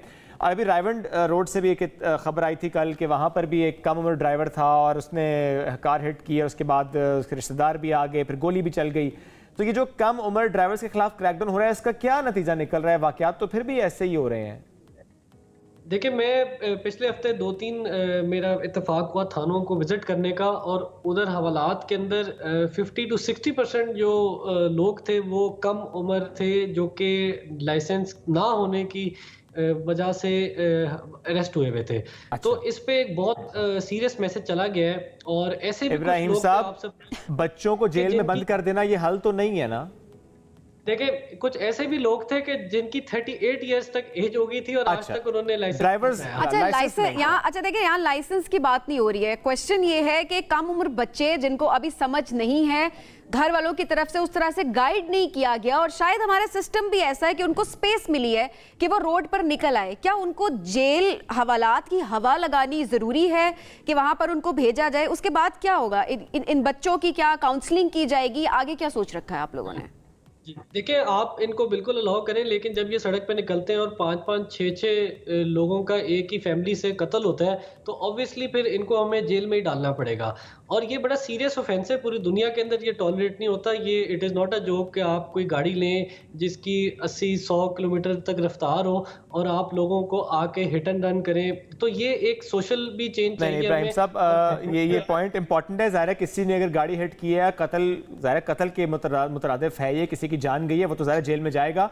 वो जब जुवेनाइल जेल्स होती हैं, बिल्कुल सही बात है। लेकिन हम बात करते हैं जो कम उम्र ड्राइवर्स हैं, अगर सिर्फ उन्हें इस बिना पर पकड़ा जा रहा है कि उनके पास लाइसेंस नहीं है। लेकिन चलें, इस पर हम इंशाल्लाह डिटेल से बात करेंगे कि उनके हवाले से गवर्नमेंट का लाया अमल क्या है। उनके जेल भेज देना तो बहरहाल हल नहीं होगा उन बच्चों के लिए। ब्रेक लेंगे नाज़रीन, ब्रेक से वापस आएंगे, साथ रहिए। Welcome back. स्पोर्ट्स की बात करते हैं। पाकिस्तान क्रिकेट बोर्ड के हवाले से एक अहम फैसला सामने आया है, जिसमें साबिक अटॉर्नी जनरल और सुप्रीम कोर्ट के वकील शाह खावर को पीसीबी का चीफ इलेक्शन कमिश्नर तैनात कर दिया गया है, और उन्हें पीसीबी चेयरमैन और रीजन्स के इलेक्शन करवाने की जिम्मेदारी सौंपी गई। और अब ये इम्कान पैदा हो चला है कि बोर्ड को मुस्तकिल चेयरमैन मिल जाएगा और एडहॉकिज्म का खात्मा हो जाएगा। दूसरी जानब क्रिकेट शायकीन ऑलराउंडर इमाद वसीम की अचानक और कबल अज वक्त रिटायरमेंट पर भी हैरत का इजहार करें, बल्कि सवाल उठा रहे हैं कि आखिर उनकी रिटायरमेंट की वजह क्या है। इवन उनके साथी जो खिलाड़ी हैं वो सवाल उठा रहे हैं। सवाल के अलावा वो बल्कि हैरत का इजहार करें अपनी ट्वीट्स के थ्रू कि ये इमाद वसीम ने अचानक ये फैसला क्यों किया है। बहुत सडन था, जिस तरह चले इनका तो रिटायरमेंट का है ऑब्वियसली, लेकिन हारिस रऊफ पे तो अभी तक तनकीद हो रही है कि ऑस्ट्रेलिया क्यों नहीं जा रहे। दौरे ऑस्ट्रेलिया है, स्क्वाड का ऐलान हो गया, लेकिन उन्होंने कहा कि मैं नहीं खेल रहा। उसकी क्या वजूहात थी? अनफिट भी नहीं है, कहा तो ये भी जा रहा है, बस उन्होंने कहा मेरी मर्जी। हाँ, तकरीबन यही का है, तकरीबन यही चले इन सारे मामला पर बात करते हैं। Senior sports journalist Mirza Iqbal Baig साहब साथ मौजूद हैं। बेग साहब, बहुत शुक्रिया आपने वक्त दिया। बेग साहब, सबसे पहले हम जरूर इमाद वसीम से मुतालिक आपसे कमेंट लेना चाहेंगे। आपके पास क्या इत्तलाते हैं, अचानक से क्या हुआ और क्या वाकई अचानक से ही हुआ है जिस तरह सारे कह रहे हैं? बहुत बहुत शुक्रिया शोएब। इमाद वसीम को काफ़ी अरसे से नज़रअंदाज किया जा रहा था, हालांकि उनकी परफॉर्मेंस बहुत अच्छी थी, लेकिन उन पर मोहम्मद नवाज को प्रेफरेंस दी जा रही थी। तो इमाद वसीम देख रहे थे और फिर उनको चूंकि मुख्तलिफ T20 लीग्स हैं, T10 लीग्स हैं, वहाँ भी उन्हें खेलना है और पाकिस्तान क्रिकेट बोर्ड जो है वो अभी तक हारिस रऊफ को उसने वो अलाउ नहीं किया है कि वो बिग बैश जाकर खेले, अभी तक उसको सर्टिफिकेट नहीं दिया है। तो इन तमाम चीज़ों को देखते हुए और अपने साथ जो रवैया उनके साथ रखा गया है इमाद वसीम के, उसको देखते हुए उन्होंने बेहतरी इसी में जानी कि वो क्रिकेट को खैरबाद कहते हैं। मैं समझता हूं कि पाकिस्तान क्रिकेट के लिए एक नुकसान है, क्योंकि वो वाइट बॉल क्रिकेट के स्पेशलिस्ट हैं, दुनिया में मुख्तलिफ लीग्स खेलते हैं। माजी में 50 ओवर्स का जो टूर्नामेंट होता था उसमें भी उनकी परफॉर्मेंस बड़ी अच्छी रही। हम अब से 4 साल पहले का वो मैच जो हेडिंगले लीड्स में था वो नहीं भूल सकते, जब अफगानिस्तान के खिलाफ वर्ल्ड कप में इमाद वसीम ने पाकिस्तान को कामयाबी दिलवाई। तो इमाद वसीम को जिसे कहना चाहिए कि बिल्कुल नजरअंदाज किया जाता रहा है, जिसकी वजह से उन्होंने दिल बर्दाश्ता होकर, बज़ाहिर यही लगता है, हालांकि उन्होंने ट्वीट में शुक्रिया अदा किया, लेकिन दिल बर्दाश्ता होकर उन्होंने ये फैसला किया। अच्छा, इसके अलावा अगर हारिस रऊफ की बात की जाए तो ऑब्वियसली उन्होंने कहा कि वो नहीं जाएंगे दौरे ऑस्ट्रेलिया पे और जाहिर है वो नहीं खेलेंगे। इस डिसीजन को आप किस तरह से देखते हैं? क्या जबरदस्ती तो ऑब्वियसली नहीं खिलाया जा सकता, लेकिन क्या वजूहात इसके पीछे आपको दिखाई देती हैं? और साथ जो आपने एक पॉइंट रेज किया ना कि उनको सर्टिफिकेट नहीं मिला अभी तक, मैं जरूर जानना भी चाहूंगा कि आपको क्या लगता है बेग साहब, मिलना चाहिए सर्टिफिकेट लीग्स के लिए उनको? बिल्कुल मिलना चाहिए। अच्छा। देखें, हारिस रऊफ जो है वो T20 और वनडे का स्पेशलिस्ट है, खास तौर पर T20 स्पेशलिस्ट है कि 4 ओवर वो करता है जान लगाकर और उसकी स्पीड भी बहुत ज्यादा है। हमने देख लिया 50 ओवर्स की क्रिकेट में वो इतना जिसे कहना चाहिए कि बहुत ज्यादा इफेक्टिव साबित नहीं हुआ। तो अगर हारिस रऊफ नहीं खेलना चाह रहा, वो एक टेस्ट मैच इस साल के अवाइल में रावलपिंडी में खेला था इंग्लैंड के खिलाफ और बड़ी मार लगी थी, क्योंकि वहां ज्यादा ओवर्स कराने होते। टेस्ट मैच 5 दिन का होता है, अगर एक दिन में एक बॉलर को कम से कम 16-17 ओवर कराने पड़ते हैं। तो हारिस रऊफ अपने आप को समझ रहे थे कि वो इतने ओवर्स नहीं कर सकते और उनके लिए प्रॉब्लम होगी, जिसकी वजह से उनका जाती फैसला है। पाकिस्तान क्रिकेट बोर्ड उन्हें क्यों प्रेशराइज कर रहा है कि आपने जाना है? ओके, प्रेशराइज नहीं करना चाहिए। फास्ट बॉलिंग के जी बिल्कुल पाकिस्तान क्रिकेट बोर्ड को नहीं करना चाहिए। फिर उसके बाद बयानात इशू कर देते हैं कि हारिस रऊफ हमारा एसेट है। कभी chief selector Wahab Riaz press conference में वो सारी जो उनसे बातचीत होती है हारिस रऊफ से वो डिस्क्लोज कर देते हैं। तो समझ में नहीं आ रहा कि एक्चुअली इस मामले को ज्यादा हाईलाइट किया जा रहा है ताकि लोग इसको जेरे बहस लेकर आए। बहुत सी वजूहात हो सकती हैं और वो हारिस रऊफ इस बेहतर तरीके से बता सकते हैं। अच्छा बेग साहब, अब जरा पीसीबी की बात करते हैं। शाह खावर साहब की पीसीबी के चीफ इलेक्शन कमिश्नर की हैसियत से तैनाती, इस फैसले को कैसा देखते हैं आप? देखिए, शाह खावर साहब का एक बड़ा अपना मकाम है एज अ लॉयर, और इनसे पहले वो जो महमूद इकबाल खाकवानी थे जो चीफ इलेक्शन कमिश्नर, उनकी मुद्दत पूरी हो गई। उनसे पहले अहमद फारूक शहजाद राना थे जिन्होंने कोर्ट में केस भी कर दिया कि उनको गलत हटाया गया। लेकिन अब शाह खावर साहब के आने से कम ट्रांसपेरेंसी आएगी, शफाफ इलेक्शन होंगे, क्योंकि इससे पहले जो इलेक्शन कमिश्नर माजी में हुआ करते थे वो जब क्लबों की स्क्रूटनी के लिए जाते थे या रीजन्स में जाते थे तो वहां उनकी दावतें की जाती थी, खाना पीना होता था, और वो सारी चीजें भूलकर जो होता था सरे तस्लीम कम कर देते थे और दस्तखत कर देते थे। अच्छा ठीक है बेग साहब, इलेक्शन भी कराने चाहिए ना वो। जी बिल्कुल ठीक है। और कब तक इलेक्शन हो जाएंगे, क्या लगता है बेग साहब? देखिए, 4 नवंबर को जो आईपीसी मिनिस्ट्री है उसने खत जारी किया था कि ज़का अशरफ साहब को 3 महीने की एक्सटेंशन दी गई, यानी कि फरवरी तक। 8 फरवरी को इलेक्शन है। इलेक्शन के बाद वो ये कहा जा रहा है कि जो मुंतखब वजीर आजम होगा वो नॉमिनेट करेगा पीसीबी के गवर्निंग बोर्ड के 2 अरकान को, जिनमें से एक रुकन माजी में ये प्रैक्टिस रही है वो पीसीबी का चेयरमैन बनता चला है। तो मेरे ख्याल में अब देखें इलेक्शन कब होते हैं, लेकिन ज़का अशरफ साहब जो इकदाम कर रहे हैं डे टू डे अफेयर्स के लिए उन्हें कहा गया है और उन्होंने बिल्कुल पैनिक बटन दबा दिया है। कहाँ तकर्रुर नहीं कर रहे। अभी वहाब रियाज अगस्त 2023 तक अभी रहे, इतना एक्सपीरियंस नहीं है उन्हें, हेड कोच बना दिया जाता है तो बहुत सारी तकर्रुर। सोहेल तनवीर को चीफ सेलेक्टर बना दिया जूनियर का, तो इतनी सारी करोड़ी ये पाकिस्तान क्रिकेट बोर्ड में असल काम जकाशफ का था कि वो इलेक्शन कराए। वो इलेक्शन कराने में नाकाम रहे। 5 जुलाई को आए थे वो पाकिस्तान क्रिकेट बोर्ड की मैनेजमेंट कमेटी के चेयरमैन की हैसियत से, तो अब आप अंदाजा लगा लें कि 4.5 महीने से ज्यादा का वक्त हो गया लेकिन कुछ नहीं हुआ। ठीक, अब दोबारा ऑस्ट्रेलिया पर भी एक कमेंट जरूर कीजिएगा। कल ट्रेनिंग सेशन में भी हिस्सा लिया खिलाड़ियों ने और साइम अयूब ने स्पेशली कहा है कि हम बड़े पुरएतमाद हैं कि हम इंशाल्लाह विनिंग कॉम्बिनेशन के साथ जाएंगे। स्क्वाड कैसा लग रहा है आपको, मुतमईन है या यू थिंक कि थोड़ा चेंज हो सकता है या होना चाहिए? देखिए, साइम अयूब से प्रेस कॉन्फ्रेंस तो करा रहे हैं, उसको खिलाएंगे कहाँ, क्योंकि 4 ओपनर्स ऑलरेडी पाकिस्तानी टीम में, एक तो कप्तान शान मसूद, दूसरे इमामुल हक, तीसरे अब्दुल्ला शफीक। तो साइम अयूब का मुझे नहीं लगता कि टेस्ट मैच में चांस बनेगा और उनको खिलाना भी नहीं चाहिए। ऑस्ट्रेलिया में उन्हें कुर्बानी का बकरा बना दिया जाए। लेकिन 1964 से लेकर अब तक पाकिस्तानी टीम ने ऑस्ट्रेलिया में 12 टेस्ट सीरीज खेली हैं, कोई टेस्ट सीरीज नहीं जीती। 4 टेस्ट मैचेस सिर्फ जीती है पाकिस्तानी टीम। ठीक है, टेस्ट मैचेस ऑस्ट्रेलिया की ग्राउंड्स में इतनी अच्छी कारकर्दगी नहीं है पाकिस्तान की। लेट्स सी इस दफा क्या होता है। शुक्रिया, साथ मौजूद थे, हमसे गुफ्तगू कर रहे थे। नाज़रीन, एक ब्रेक की तरफ जाएंगे, वापस आएंगे, साथ रहिए। शोएब, आजकल यही कहा जाता है कि जिसको सोशल मीडिया का नहीं पता, समझो उसे कुछ भी नहीं पता। टेक्नोलॉजी इस तरह से हमारे ऊपर हावी हो गई है और सोशल मीडिया ऐप्स की अगर बात की जाए तो मुझे लगता है अब तो छोटे छोटे बच्चों के हाथ में फ़ोन्स हैं और उनको पता है फेसबुक क्या है, एक्स क्या है, उन्हें पता है कि इंस्टाग्राम क्या है। स्पेशली इंस्टाग्राम की अगर बात करें, टिकटॉक की बात करें, बीगो की बात करें, ऐसे बहुत सारी ऐप्स हैं ओवरऑल जहाँ पर लोग एंटरटेन होते हैं। और ऑब्वियसली अब लोग कहते हैं अगर अच्छा तुम इंस्टा पे नहीं हो, तुम कैसे नहीं हो। तो अब एक तरह से जो सोशल मीडिया है वो हमारे ऊपर हावी हो चुका है और इसके बगैर आपका कहा जा रहा है अब आप नहीं रह सकते। बिल्कुल, लेकिन इस पे एक और सवाल भी उठता है, एथिकल यूज ऑफ एप्लीकेशंस या सोशल मीडिया, क्या इसकी तरबियत हो रही है या कि नहीं हो रही है? एक दिन एक रेस्टोरेंट में बैठा था सबीन, वहाँ पे मैंने साथ में टेबल पे देखा 2 और लोग बैठे थे और वो सिर्फ और सिर्फ अपने अपने फ़ोन के सामने लाइव गए हुए थे। अच्छा, मैंने थोड़ा एक्सप्लोर किया कि ये क्या है, मतलब घंटा हो गया, बात खुद ही बोले जा रहे हैं, अगर जवाब भी खास नहीं आ रहा तो ये हो क्या रहा है। तो मुझे मालूम हुआ कि बहुत सी एप्लीकेशंस अब ये होता है कि आप लाइव जाते हैं और उसमें आपको गिफ्ट्स मिल रहे होते हैं जब आपको कोई खास टास्क दिया जाता है कि लाइव जाके, हाँ, बस बातें करने के ना। Really? हाँ, तो मेरे लिए भी नई बात उस ऐप पे एक्टिव रहने के लिए, लाइव जाने के लिए, एक्टिव रहने के आपको पैसे मिल रहे हैं। एक्टिव रहने के लिए बस आप हर वक्त लाइव है, उसमें फिर जो आपके फैंस आपको कह रहे हैं आपको वो करना होता है, वो करें तो आपको गिफ्ट्स मिलते हैं, नहीं आपको पैसे मिल रहे होते हैं। अब वो फैंस कुछ भी कह सकते हैं, अब जरा कुछ गैर अखलाकी हरकतें भी होती हैं जो कि फिर नौजवान करने पर मजबूर हो जाते हैं। जरा पैसा उन्होंने कमाना होता है, जस्टिफाइड बिल्कुल नहीं है, लेकिन जरा नौजवान करें जब उन्हें दूसरी अपॉर्चुनिटी नजर नहीं आती कोई। तो आज इसी अहम मौजू पर हम बात करेंगे। मारूफ IT एक्सपर्ट हैं कंवल चीमा साहिबा, आज प्रोग्राम में हमें ज्वाइन करें। कंवल साहिबा, बहुत शुक्रिया आपने ज्वाइन किया।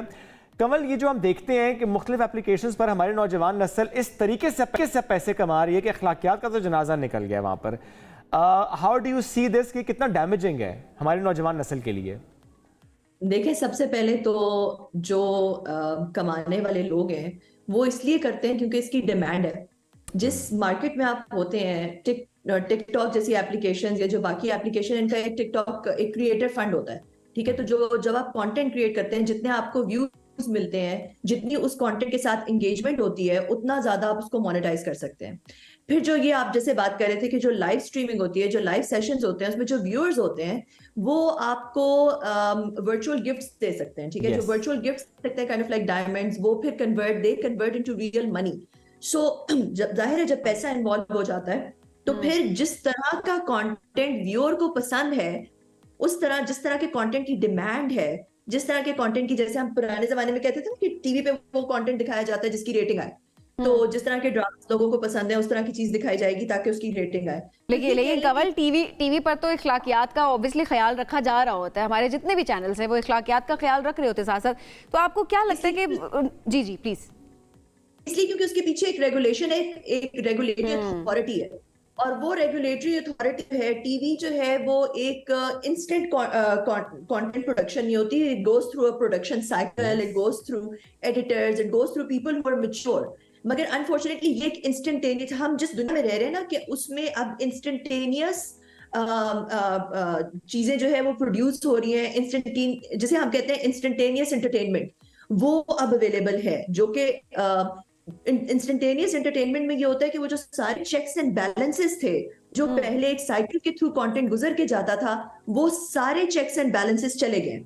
अब आप जो है वो देखिए, इस तरह की भी मूवीज आई हैं जिसमें उन्होंने ये दिखाया है कि इस तरह का उन्होंने बहुत ही गोरी किस्म का काइंड ऑफ कंटेंट हो, अगर कि किसी का लाइव खुदा ना खास्ता किसी के साथ बहुत ज्यादती हो रही है, लाइव आप किसी को टॉर्चर कर रहे हैं, मगर क्योंकि उस कंटेंट की डिमांड है तो वो कंटेंट सेल हो रहा है। तो अनफॉर्चुनेटली हम उस तरह की एक साइकिल में आए हुए कि जहां पे जिस चीज की डिमांड है वो फौरन सेल होगा, उसके फौरन पैसे बनेंगे।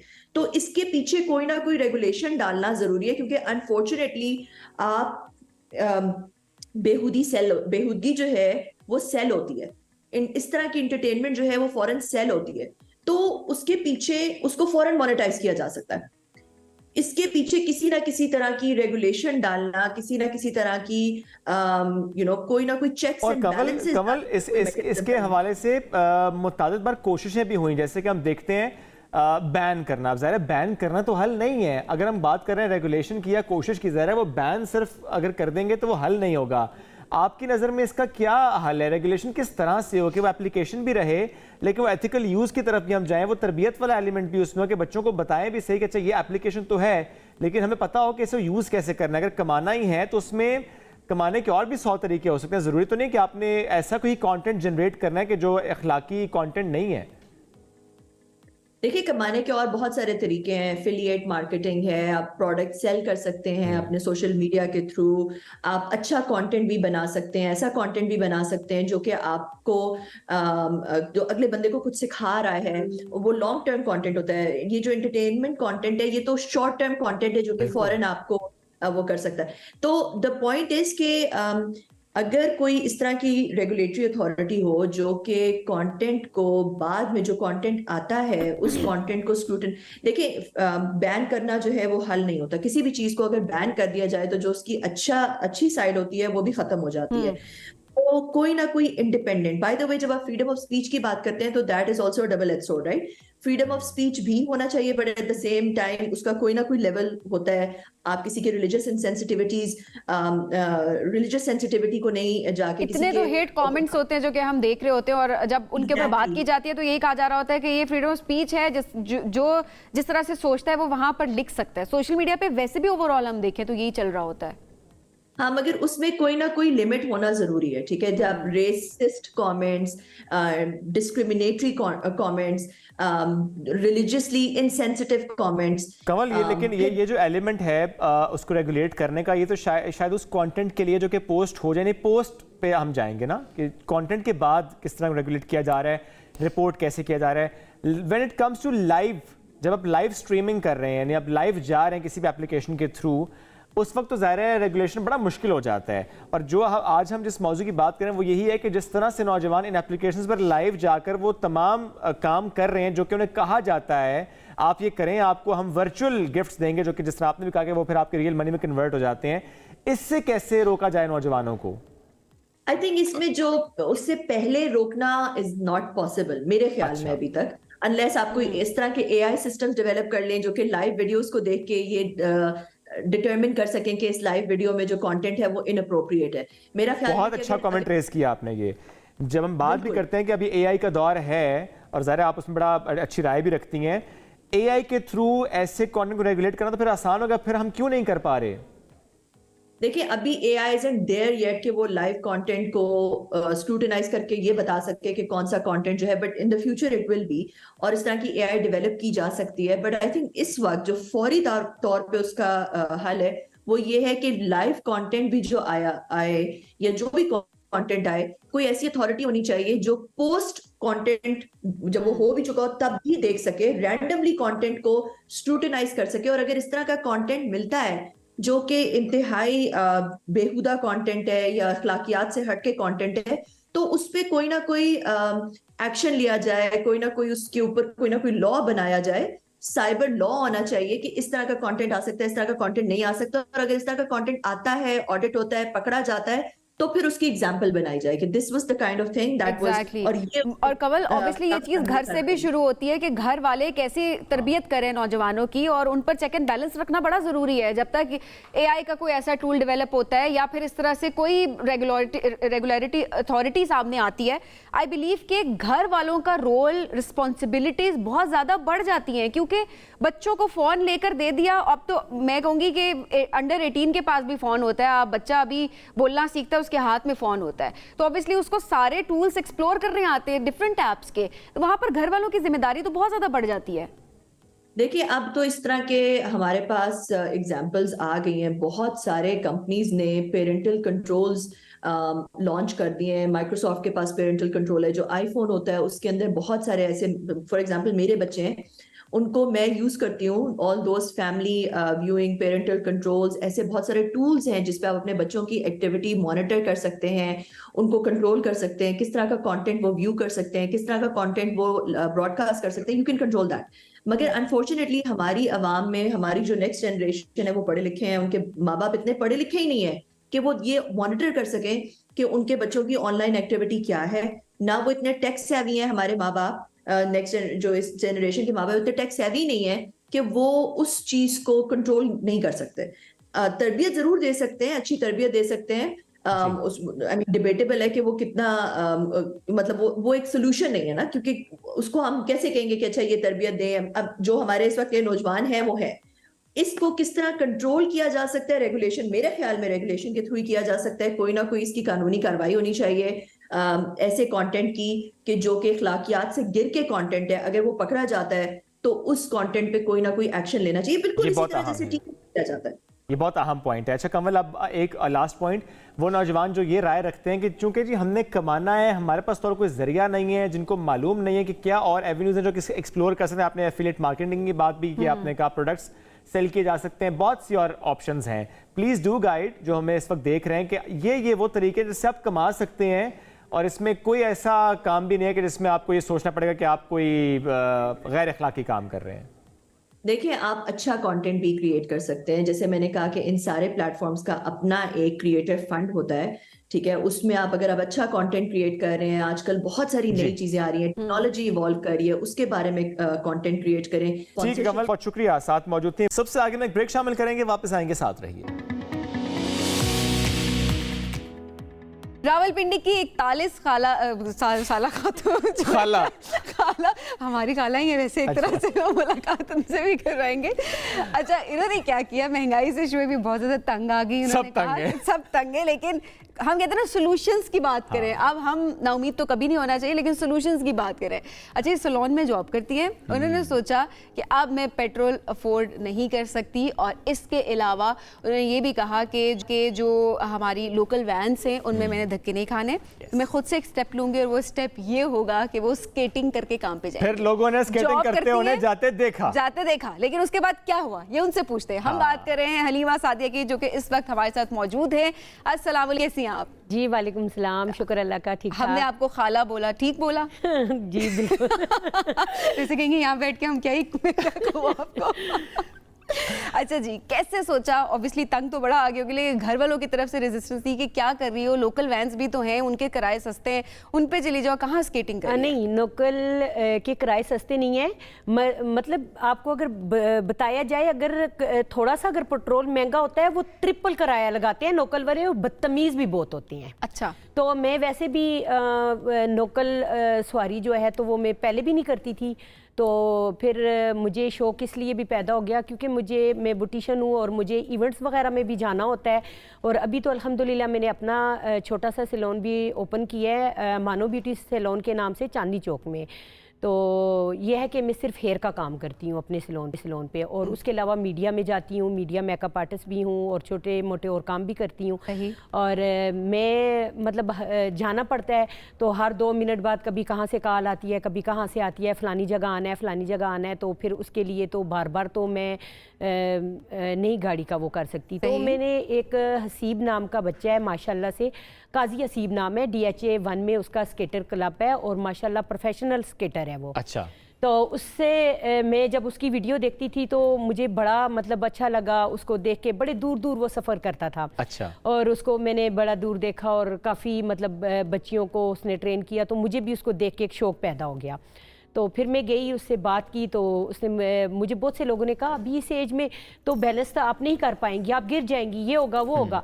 लेकिन मैं अगर लोगों की बातों में आती, कभी कामयाब नहीं होता बंदा। कुछ क्या राय दे रहे होते हैं, कुछ क्या राय दे रहे। लेकिन अल्हम्दुलिल्लाह उस हसीब बच्चे ने मुझे इतना अच्छा प्रोफेशनल तरीके से स्केटर बनाया। आज अल्हम्दुलिल्लाह आज तो आप ऐसे जाती हैं जूम करके। ये कितने टाइम में सीखा आपने? मैंने 3 महीने में सीखा, अभी मेरे 3 मंथ हुए हैं। अच्छा। और जब आप गई पहली बार सीखने के लिए, चले हसीब तो ट्रेनर, उन्होंने तो ज़्यादा सपोर्ट करना, लेकिन जो आसपास और लोग सीखने आते हैं, ज़्यादा बच्चे सीख रहे होते हैं। मुझे देख के अल्हम्दुलिल्लाह काफी लेडीज आई हैं। अच्छा। लेडीज भी काफी सारी तादाद में हो गई हैं। उन्हें मुझे देख के और ज्यादा मतलब शौक हो गया। वुमेन ऑन व्हील्स हो गया काम। क्या बात है जी। अच्छा हलीमा, अब जाहिर है एक सोसाइटी के एस्पेक्ट से भी अगर बात करें तो क्या क्या वहाँ पर आपको हिंड्रेंस आई, क्या क्या मुश्किलात थी जब आप रोड पर निकली, आसपास लोग, क्योंकि अमूमन हम तो लड़कों को भी नहीं देख रहे होते, मर्दों को भी नहीं देख रहे होते। जी बिल्कुल। तो वहाँ पे किस तरह से लोग देखते हैं, क्या चैलेंजेस हैं? मैं अगर आपको बताऊं कि कुछ लोग तो अच्छा अप्रिशिएट करते हैं और कुछ लोग बहुत बदतमीज़ होते हैं, कुछ अजीब तरह से। लेकिन मैंने लोगों की परवाह नहीं करनी, क्योंकि मुझे अपने अल्लाह की नज़र में ठीक होना चाहिए। बाकी लोग क्या कहते हैं, अगर आप लोगों की बातों में जाएंगे कभी कामयाब नहीं होंगे। लेकिन फिर भी जब रोड पे जा रही होती है, कमेंट्स क्या मिलते हैं? मतलब कुछ बदतमीज लोग भी होते हैं, काफी बीच में से बाइक वाले, रक्शे वाले आवाजें दे रहे होते हैं। लेकिन मैंने कभी किसी की परवाह नहीं की, क्योंकि मैं पहले बहुत इन चीजों को, नेगेटिव चीजों को सोचती थी। अब ये काम करूंगी तो लोग क्या कहेंगे, फलाना करूंगी तो लोग क्या कहेंगे। लोग अगर आप अच्छा खाओगे तो भी लोग बातें करेंगे। जब अगर आपके पास लोगों का काम है बातें करना, लेकिन at the same time in सारी नेगेटिव चीजों को आप अपनी एक साइड पे रखोगे तो कामयाबी तभी आप। क्या बात है। लेकिन जो पॉजिटिव कमेंट्स मिलते होंगे, जो लोग सपोर्ट करते होंगे, जो रास्ता देते होंगे। जी बिल्कुल ऐसा ही है। और शुरू में मेरी मुश्किलात हुई थी, लेकिन अल्हम्दुलिल्लाह कि अब मुझे कोई मुश्किलात नहीं। और जाहिर है देखिए, अब लोग आदि भी, मैं इसलिए कहती हूँ कि जब खवातीन बाहर, जब आप कोई भी काम, खवातीन हो मर्द हो, कोई भी काम होता है, जब आप वो करना शुरू कर देते हैं तो उसके बाद वो एक आम चीज बन जाती है। आम चीज बन जाती है। सबको इस तरह के स्टेप तो जरूर मुझे देख के काफी सारी आ गई हैं लेडीज शौक में, और काफी आ चुकी हैं। अब मैं कई मतलब देख रही होती हूँ, मेरे घर के पास से मरी रोड पे बच्चे भी स्केट में जा रहे होते हैं, बच्चियां भी जा रही होती हैं। अच्छा। लेकिन इब्तदा मुझसे हुई और अब देख तो बड़ी अच्छी बात है अगर आपको देखते हुए ज्यादा लोग सीखें जी। और स्पेशली अगर बच्चों की बात करें, इमेजिन करें बच्चों ने स्केटिंग सीखी, एक तो बड़ी अच्छी हेल्दी एक्टिविटी है वो, और बच्चे स्कूल जा रहे हो स्केटिंग करते हुए। तो अच्छा, वैसे ट्रैक्स बनने भी बड़े जरूरी हैं, मतलब एट द सेम टाइम एक अच्छी चीज जरूर है, लेकिन उनको वो स्पेस प्रोवाइड करना वो भी जरूरी है। थोड़ा बैलेंस को बराबर करना बहुत ज्यादा मुश्किल है। नहीं, मैं स्केट में तो अल्लाह ना करे कभी नहीं गिरी, और हसीब भी इस बात पे बहुत खुश होता है कि हलीमा नहीं, वैसे सीखते हो नॉर्मली बहुत बंदा गिरता है, लेकिन मैंने पहले दिन ही उसने मुझे ऐसे स्टेप, वो मुझे कह रहा है माशाल्लाह आंटी आप बहुत इंटेलिजेंट है। मैंने कहा थैंक यू। आपने आगे से नहीं कहा आंटी किसे बोला है? नहीं कोई खाला बना देता, कोई आंटी कौन हूँ मैं हलीमा हूँ, है ना, ऐसे यही ठीक है बिल्कुल। अच्छा हलीमा, एक जाहिर है आप, मैं ये चीज़, अब एक आप जिस तरह आप स्केटिंग कर रही हैं, इस तरह से भी बाइक्स पे जब लड़कियों ने जाना शुरू किया, और आज भी मैं देखती हूँ लड़कियां जब बाइक्स भी चला रही होती हैं, साइकिल चला रही होती हैं, तो इसी तरह से आवाजें कसते लोग हरास कर रहे होते हैं रोड के ऊपर, पलट के जवाब देती हैं। सबसे जबरदस्त जवाब किसको क्या दिया? मैं तो अल्लाह का शुक्र अल्हम्दुलिल्लाह, अगर मैं कहूँ तो मैं सख्त मिजाज भी बहुत हूँ। अच्छा। अगर कोई रक्शे वाला यूं घूर के भी देखेगा, मैं ऐसा पलट के जवाब देखती हूँ कि दोबारा उसको अपनी नानी याद आ जाती है, और किसी की हिम्मत नहीं लगती कि वो, अब बहुत सारे लोग जो है वो मेरे वाकिफ हो गए हैं और डरते हैं मुझसे बात करते हैं। हलीमा का रोब इतना है कि उस इलाके में उनकी हुक्मरानी है, और जो वो कहेगी वो होगा, और खबरदार किसी ने नजरें उठा के हलीमा को देखा, यही मैसेज देती हैं। क्या पता वैसे अप्रिशिएट करते हो देख के। बिल्कुल ऐसा ही है, यकीन करें। मैं मतलब बहुत से अजीब लोग होते हैं, मतलब अजीब तरीके से देख रहे होते हैं, और मैं तो डरती नहीं हूँ, मैं पलट के जवाब देती हूँ। जबरदस्त। क्योंकि अगर औरत अगर नरम दिल की हो जाती है, वो जो है ना, वो उन लोगों को एक वो स्पेस मिल जाती है कि भाई ये जो है ये ऐसे, ये न डर है। जब औरत बोलती है ना, तो किसी की, एक बाइक वाला एक दिन में जा रही थी तो वो बार बार ना यूं मुड़ मुड़ के पीछे देख रहा है, यूं बार बार देख रहा है। मैंने कहा मेरी बात सुनो, क्या मसला है, तुमने मुझे कोई वो घर में आटा चीनी कुछ डाल के देना है, तो क्या मसला है, क्यों देख रहे हो बार बार। और काफी टाइम से मेरे रोड पे मेरे पीछे आए हुए हो, पीछा कर रहा था। जब मैं खड़ी हुई ना तो मैंने 2-3 लफ्ज ऐसा वो गायब हुआ, दोबारा वो नजर नहीं आया। जबरदस्त Halima, we so proud of you. और यही हम अपनी खवातीन को कहते हैं, हमारी बच्चियां, हमारी लड़कियां जब भी रोड पर निकलती हैं, बी स्ट्रॉन्ग और हमेशा बात करें, आवाज उठाएं, क्योंकि जब आप कहते हैं ना इग्नोर कर दो, छोड़ दो, जी कभी ये मत करें। आप जितना इग्नोर करेंगे, जितना हम लोगों को निकल जाएंगे आराम से, सुकून से, वो कल किसी और के साथ करेंगे, वो थोड़ी देर के बाद किसी और के साथ करेंगे। तो इट्स बेटर कि आप आवाज उठाएं। तो आप बड़ा अच्छा काम करिए हलीमा। जी बिल्कुल। अच्छा जी, अच्छा हलीमा, अब आगे क्या प्लान्स हैं कुछ नया करने का? भी एक तो स्केटिंग सीख लिया, अब आगे और क्या शौक है, क्या सीखना है? मुझे तो शौक़ तो अल्हम्दुलिल्लाह मैंने हार फरमौला हूँ, अल्हम्दुलिल्लाह मैंने मुश्किल से मुश्किल काम भी किए हैं। और माशाल्लाह मेरे बच्चे बहुत छोटे थे जब से मैंने अपनी अकेली लाइफ गुजारी, अपने बच्चों को पढ़ाया लिखाया और बड़े महंगे स्कूलों में पढ़ाया। आज उन्हें जवान करके मैंने उनकी शादियाँ भी कर दी कम एज में। मेरे सर पे मर्द ना होने की वजह से मैं औरत की औरत और अपने बच्चों का बाप भी बन के। नानी दादी भी हैं? जी दादी हूँ माशाल्लाह। जी, मेरे 2 पोते हैं अल्हम्दुलिल्लाह। माशाल्लाह। जी जी, और माशाल्लाह बहुत क्यूट है, अल्लाह नजरे बद से आमीन जी, आमीन जी। तो अच्छा, जो औलाद है वो भी सपोर्ट करते कि मामा जा रही हैं स्केटिंग करते हुए? जी बिल्कुल, क्योंकि मैंने बहुत मुश्किल ज़िंदगी गुजारी, अल्हम्दुलिल्लाह मुझे अपने आप के ऊपर बहुत फ़ख्र है। माशाल्लाह, हम सबको फ़ख्र है जी आप पे। माशाल्लाह माशाल्लाह, बहुत अच्छा लगा आपसे बात करके। ये इतनी स्ट्रॉन्ग जो आपकी पर्सनालिटी है, ये कैसे बनी? ये वक्त ने, हालात ने बना दी? जी, जब ठोकरें लगती है तो वो कहते हैं ना पत्थर जो है तो वो गोल कैसे होता है, वो यही समझे कि मुझे बहुत से हालात ने ठोकरें दी और आज मैं इस मुकाम पे मैंने अपनी जवानी को अपने बच्चों के लिए सर्व कर दिया और बच्चों के लिए मैं अपना बच्चों का बाप बन के मैंने दिखाया। माशाल्लाह जी माशाल्लाह, बहुत शुक्रिया। अल्लाह आपको और कामयाब करे, इसी तरह मजबूत रहें। बहुत से लोग आपको देख कर मैं कहूँगा कि हौसला लेंगे, हिम्मत लेंगे। और जिस तरह वो खुद भी कह रहे हैं कि उनके सीखने के बाद बहुत सी ख़वातीन हैं जो कि सीख रहे हैं। ज़ाहिर है जब आप किसी को एक काम करते देखते हैं तो आप में भी एक हौसला आता है कि अच्छा ये आप कर सकते हैं, यू कैन डू इट। अगर if she can do it, दादी can do it, then you can do it also जी। ज़बरदस्त। इससे पहले कि हम ब्रेक लें, ज़रूर एक जिक्र हम करना चाहेंगे। जब हम बात ख़वातीन की कर रहे हैं, एक स्ट्रॉन्ग वुमेन की बात हम कर रहे हैं, या जिस तरह आपने बीच में बात की है कि ख़वातीन जब बाइक चलाती हैं, वैसे खातून अगर हैवी बाइक चलाए तो कैसा? तो क्या हैवी बाइक भी बाइक भी चलाती हूँ, मुझे ड्राइविंग भी आती है और अल्हम्दुलिल्लाह मुझे हर वो काम आता है। मैं कहती हूँ कि मैंने सांपों को भी अपने हाथ में पकड़ा है। लड़कियां तो छिपकली देख के वो भाग जाती हैं, कॉकरोच देख के भाग जाती हैं। ऐसी बात है, इतनी स्ट्रॉन्ग नहीं, लड़के भी भाग जाते हैं जिसने भागना हो। जी जी, मैं नहीं डरती किसी चीज से भी, अल्हम्दुलिल्लाह अपनी आयतल कुर्सी पड़ी और निकल गई। क्या बात है। वैसे आप फिर नहीं, मैं आप कहते कॉकरोच? नहीं वो नहीं डरती ना जी। मैं नहीं डरती हूँ माशाल्लाह। बहुत इसी तरह आपको मैं मार के दिखाऊंगी। हम खुद थोड़ा सा डर जाते हैं। बहुत शुक्रिया साथ मौजूद थी। लेकिन जो बात हम बाइकर की कर रहे हैं, मैंने कहा जिस तरह खातून है हैवी बाइक पे, तारा से आपके आज हम मुलाकात कराएंगे। कराची से इनका ताल्लुक है, हैवी बाइक पर जाती हैं और क्या दबंग इनका अंदाज होता है, हैवी बाइक चलाते चलाते गुजरती हैं। इनसे भी आज हम आपकी मुलाकात कराएंगे और पूछेंगे कि जब इनका बाइक रोड पर होता है तो आसपास लोग डरते हैं या कमेंट करते हैं, अगर करते हैं तो ये क्या जवाब देती हैं। तारा साहब की मुलाकात कराएंगे। एक छोटी सी ब्रेक की तरफ बढ़ते हैं, ब्रेक से वापस आएंगे। साथ रहिए सुबह से आगे के। वेलकम बैक जी, सुबह से आगे में एक मतलब फिर से खुशामदीद। अब आपकी मुलाकात करवाते हैं एक ऐसी लड़की से जो हैवी बाइक चलाती है। जैसे ब्रेक से पहले भी हमने बताया था कि किस तरह से वो स्टीरियोटाइप ब्रेक की उन्होंने और हैवी बाइक चलाती हैं। और कराची की सड़कों पर मैं वो कहूँगी कि बाइक दौड़ाना उनका इश्क है। मतलब उनको बाइक से इतना प्यारा बाइक चलाते। बहुत छोटी उम्र की थी जब से उन्होंने सीखना शुरू किया, लेकिन चले सीख लिया। आई होप कि रोड पे ना आई हो बगैर लाइसेंस के। आपने रोड पर नहीं आना। कैसे सीखा होगा? नहीं मतलब मे बी गली में। अच्छा, मैं ड्राइंग रूम में नहीं, गली में मतलब प्रॉपर चलाना ना शुरू किया। तारा से पूछ लेते हैं, हम तारा की बात कर रहे हैं इस वक्त। तारा हमारे साथ मौजूद है। अस्सलाम वालेकुम तारा, बहुत शुक्रिया हमें ज्वाइन करने के लिए। कैसे शौक हुआ और कब से बाइक चलानी सीखी? वालेकुम सलाम, मुझे 5 से 6 साल हो गए हैं चलाते हुए। ओके और तारा, आज चुके इससे पहले भी हम बात कर रहे थे, जिस तरह हम खवातीन को देखते हैं, लड़कियों को देखते हैं बाइक्स चलाते हुए, ज़रा एक चेंज हमने सोसाइटी में देखा है। लेकिन आपने तो एक स्टेप और लिया, आप हैवी बाइक की तरफ आई। तो फैमिली सपोर्ट कैसी थी? या हैवी बाइक चलाते हुए मुश्किल लगा शुरू में, फिर आहिस्ता आहिस्ता सीखा, क्या हुआ, पूरा प्रोसेस कैसा रहा? ये जो मेरी जर्नी थी बहुत डिफिकल्ट रही है मेरे लिए। और मैं ये समझती हूँ कि हैवी बाइक स्टार्टिंग में मुझे ये था कि यार मैं ये कैसे चलाऊंगी, बहुत मुश्किल था।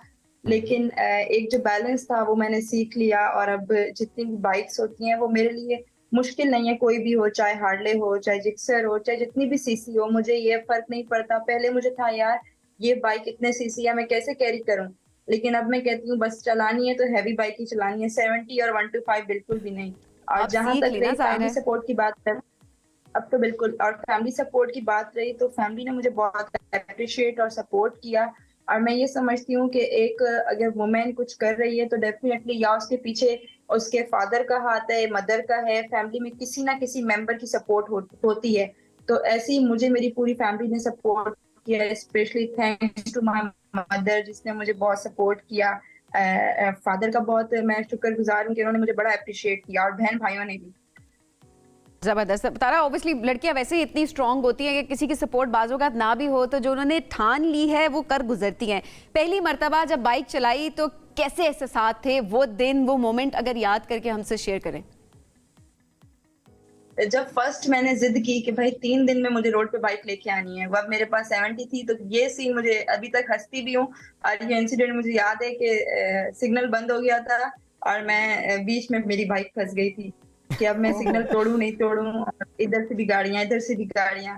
लेकिन फिर जो है ना वो जो एप्रिसिएशन मुझे मेरी मदर ने दी और मेरे साथ जो मेरा ड्राइवर था, नहीं बाजी आप कर सकते हो, आप लेके चलो। और मैं बाइक से उतर के बाइक घसीट रही हूँ। और अब जो है ना, अब तो खैर ट्रेंड हो गए हैं और अब डर नहीं लगता। लेकिन वो फर्स्ट जो एप्रिसिएशन थी और फर्स्ट जो मोमेंट था वो याद है मुझे। और आपका जो स्टाइल है वो बड़ा मुनफरिद है, वो बड़ा कैची भी है। अजरक आपने पहनी होती है शलवार कमीज के साथ, बड़ा ही यूनिक, एक तो ज़रा आप कल्चर को रिप्रेजेंट कर रही होती हैं। बिल्कुल, पहले तो मैं सिंधी हूँ अल्हम्दुलिल्लाह, proud to be a Sindhi, मुझे फख्र है। और मैं ये समझती हूँ कि सिंध में रहने वाला इंसान, जाहिर है सिंध में रह रहे तो वो एक सिंध से प्यार होता है, तो चाहे वो किसी जबान का भी हो। तो अभी आप देख रहे हैं मेरे पीछे भी अजरक है, अजरक से मुझे इतनी मोहब्बत है। और अजरक के बगैर मैं कहती हूँ मैं अधूरी हूँ, क्योंकि ये अजरक तो हमारी सर की चादर है ना। तो इस अजरक ने मुझे बहुत इज्जत दी है और मुझे बहुत प्यार मिला है। और ये अजरक लोग पहनाते हैं जब मुझे, जो आप बाइक पे मेरी वीडियोस भी देखते हैं, तो अजरक के बगैर शायद मेरी कोई वीडियो नहीं हो बाइक पर। लेकिन आपकी अजरक के बगैर हो ना हो तारा, अजरक के बगैर हो ना हो, हेलमेट के बगैर जरूर वीडियोस हैं आपकी। ये है कि मुझे काफी लोगों ने कहा है कि हेलमेट जरूरी है। मैं सबको ये कहूंगी कि जितने भी गियर होते हैं आपके बाइक पे बहुत जरूरी हैं, चाहे वो कोई भी गर्ल बाइक राइड करी है 70 हो, 125 हो या हैवी बाइक हो, मैं सबको ये मैसेज दूंगी कि आप लोग सेफ्टी प्रिकॉशंस अपने साथ जरूर रखें। और आपको हम ये मैसेज देते हैं कि सेफ्टी प्रिकॉशंस का जरूर ख्याल रखें। एक तो पाकिस्तान का कानून भी ये कहता है और आपकी अपनी सेफ्टी के लिए ये कानून भी बनाया गया है कि आपको कोई नुकसान ना हो। This is on a very serious note, because obviously एक आप हैवी बाइक चलाती हैं और मीनवाइल अगर आप रोड पर निकलते हैं तो आपको वो सारे सेफ्टी प्रिकॉशंस फॉलो करने चाहिए। अच्छा तारा, आगे क्या प्लान सेट किए हैं आपने? पाकिस्तान घूमने का इरादा है इस बाइक के साथ, कहाँ कहाँ जाने का इरादा है? मेरा बस चले तो मैं इस बाइक के साथ जो है, बस अगर ये जो है ना मशीनरी है, नहीं तो मैं इसको बस अपने साथ लेके सोऊं। मुझे इतना प्यार है कि बस ये मेरे साथ रहे 24 आवर्स। और इसके साथ मैं पूरी मुल्क, इवन आउट ऑफ कंट्री में भी मैं जाके ना बाइक पे एक्सप्लोर करना चाहती हूँ। लेकिन हमारा मुल्क इतना खूबसूरत है, अगर हम बात करें डिफरेंट सिटीज की, तो मेरा ये इरादा है कि मैं अपनी बाइक पे सब चीजों का एक्सप्लोर करूँ। और तारा, जब आप बाइक पर जा रही होती, कभी ऐसे हुआ किसी ने आवाज लगाई बाजी जरा स्टैंड उठा लें, या दुपट्टा आपका जो है ना वो लटक रहा है, कभी ऐसे कमेंट्स मिलते हैं? मैं खुद जो हूँ बहुत शरारती हूँ, तो मैं जो है ना बाइक पे भी जाती हूँ तो मैं ये हरकतें करती हूँ कि कोई अगर बाइक वाला जा रहा हो तो मैं उसको कहूंगी भाई स्टैंड उठा ले। यानी लड़कों को जाके आप कमेंट करते हैं भाई स्टैंड ऊपर करो। एक बार तो स्टैंड का कहा था और एक का कहा था आपका पीछे वाला टायर पंचर है। वो बेचारा रोक के देख रहा है कि वाकई में पंचर है। उसने आपकी बात को सीरियस लिया और आपने शरारत की। शरारत अपनी जगह डेंजरस, शरारत तो शरारत है ना, डेंजरस शरारतें नहीं करनी चाहिए। यही कहा ना, टायर पंचर भाई ने रोक के देखा और उसने कहा शरारत किसी आगे चला गया। तारा बहुत शुक्रिया, साथ मौजूद थी, हमसे गुफ्तगू कर रही थी। अब हमें क्या आगे बढ़ना है? बिल्कुल जी, आगे बढ़ते हैं। वैसे मेरी बात सुने, बाकी सारे छोड़े। आपके पास लाइसेंस है ना? जी। नया नया लाइसेंस लिया आपने भी? हाँ, रिन्यू करवाया है ना। रिन्यू करवाया, अच्छा चले ठीक है, ज़बरदस्त, क्या बात है। इस उम्र में अब बनवाऊंगा तो फिर आप मजीद ताने मारेंगे मुझे। वक्त हो गया ख़त्म नाज़रीन, दोबारा मुलाकात कल करेंगे, बहुत सा ख्याल रखिए, अल्लाह हाफ़िज़।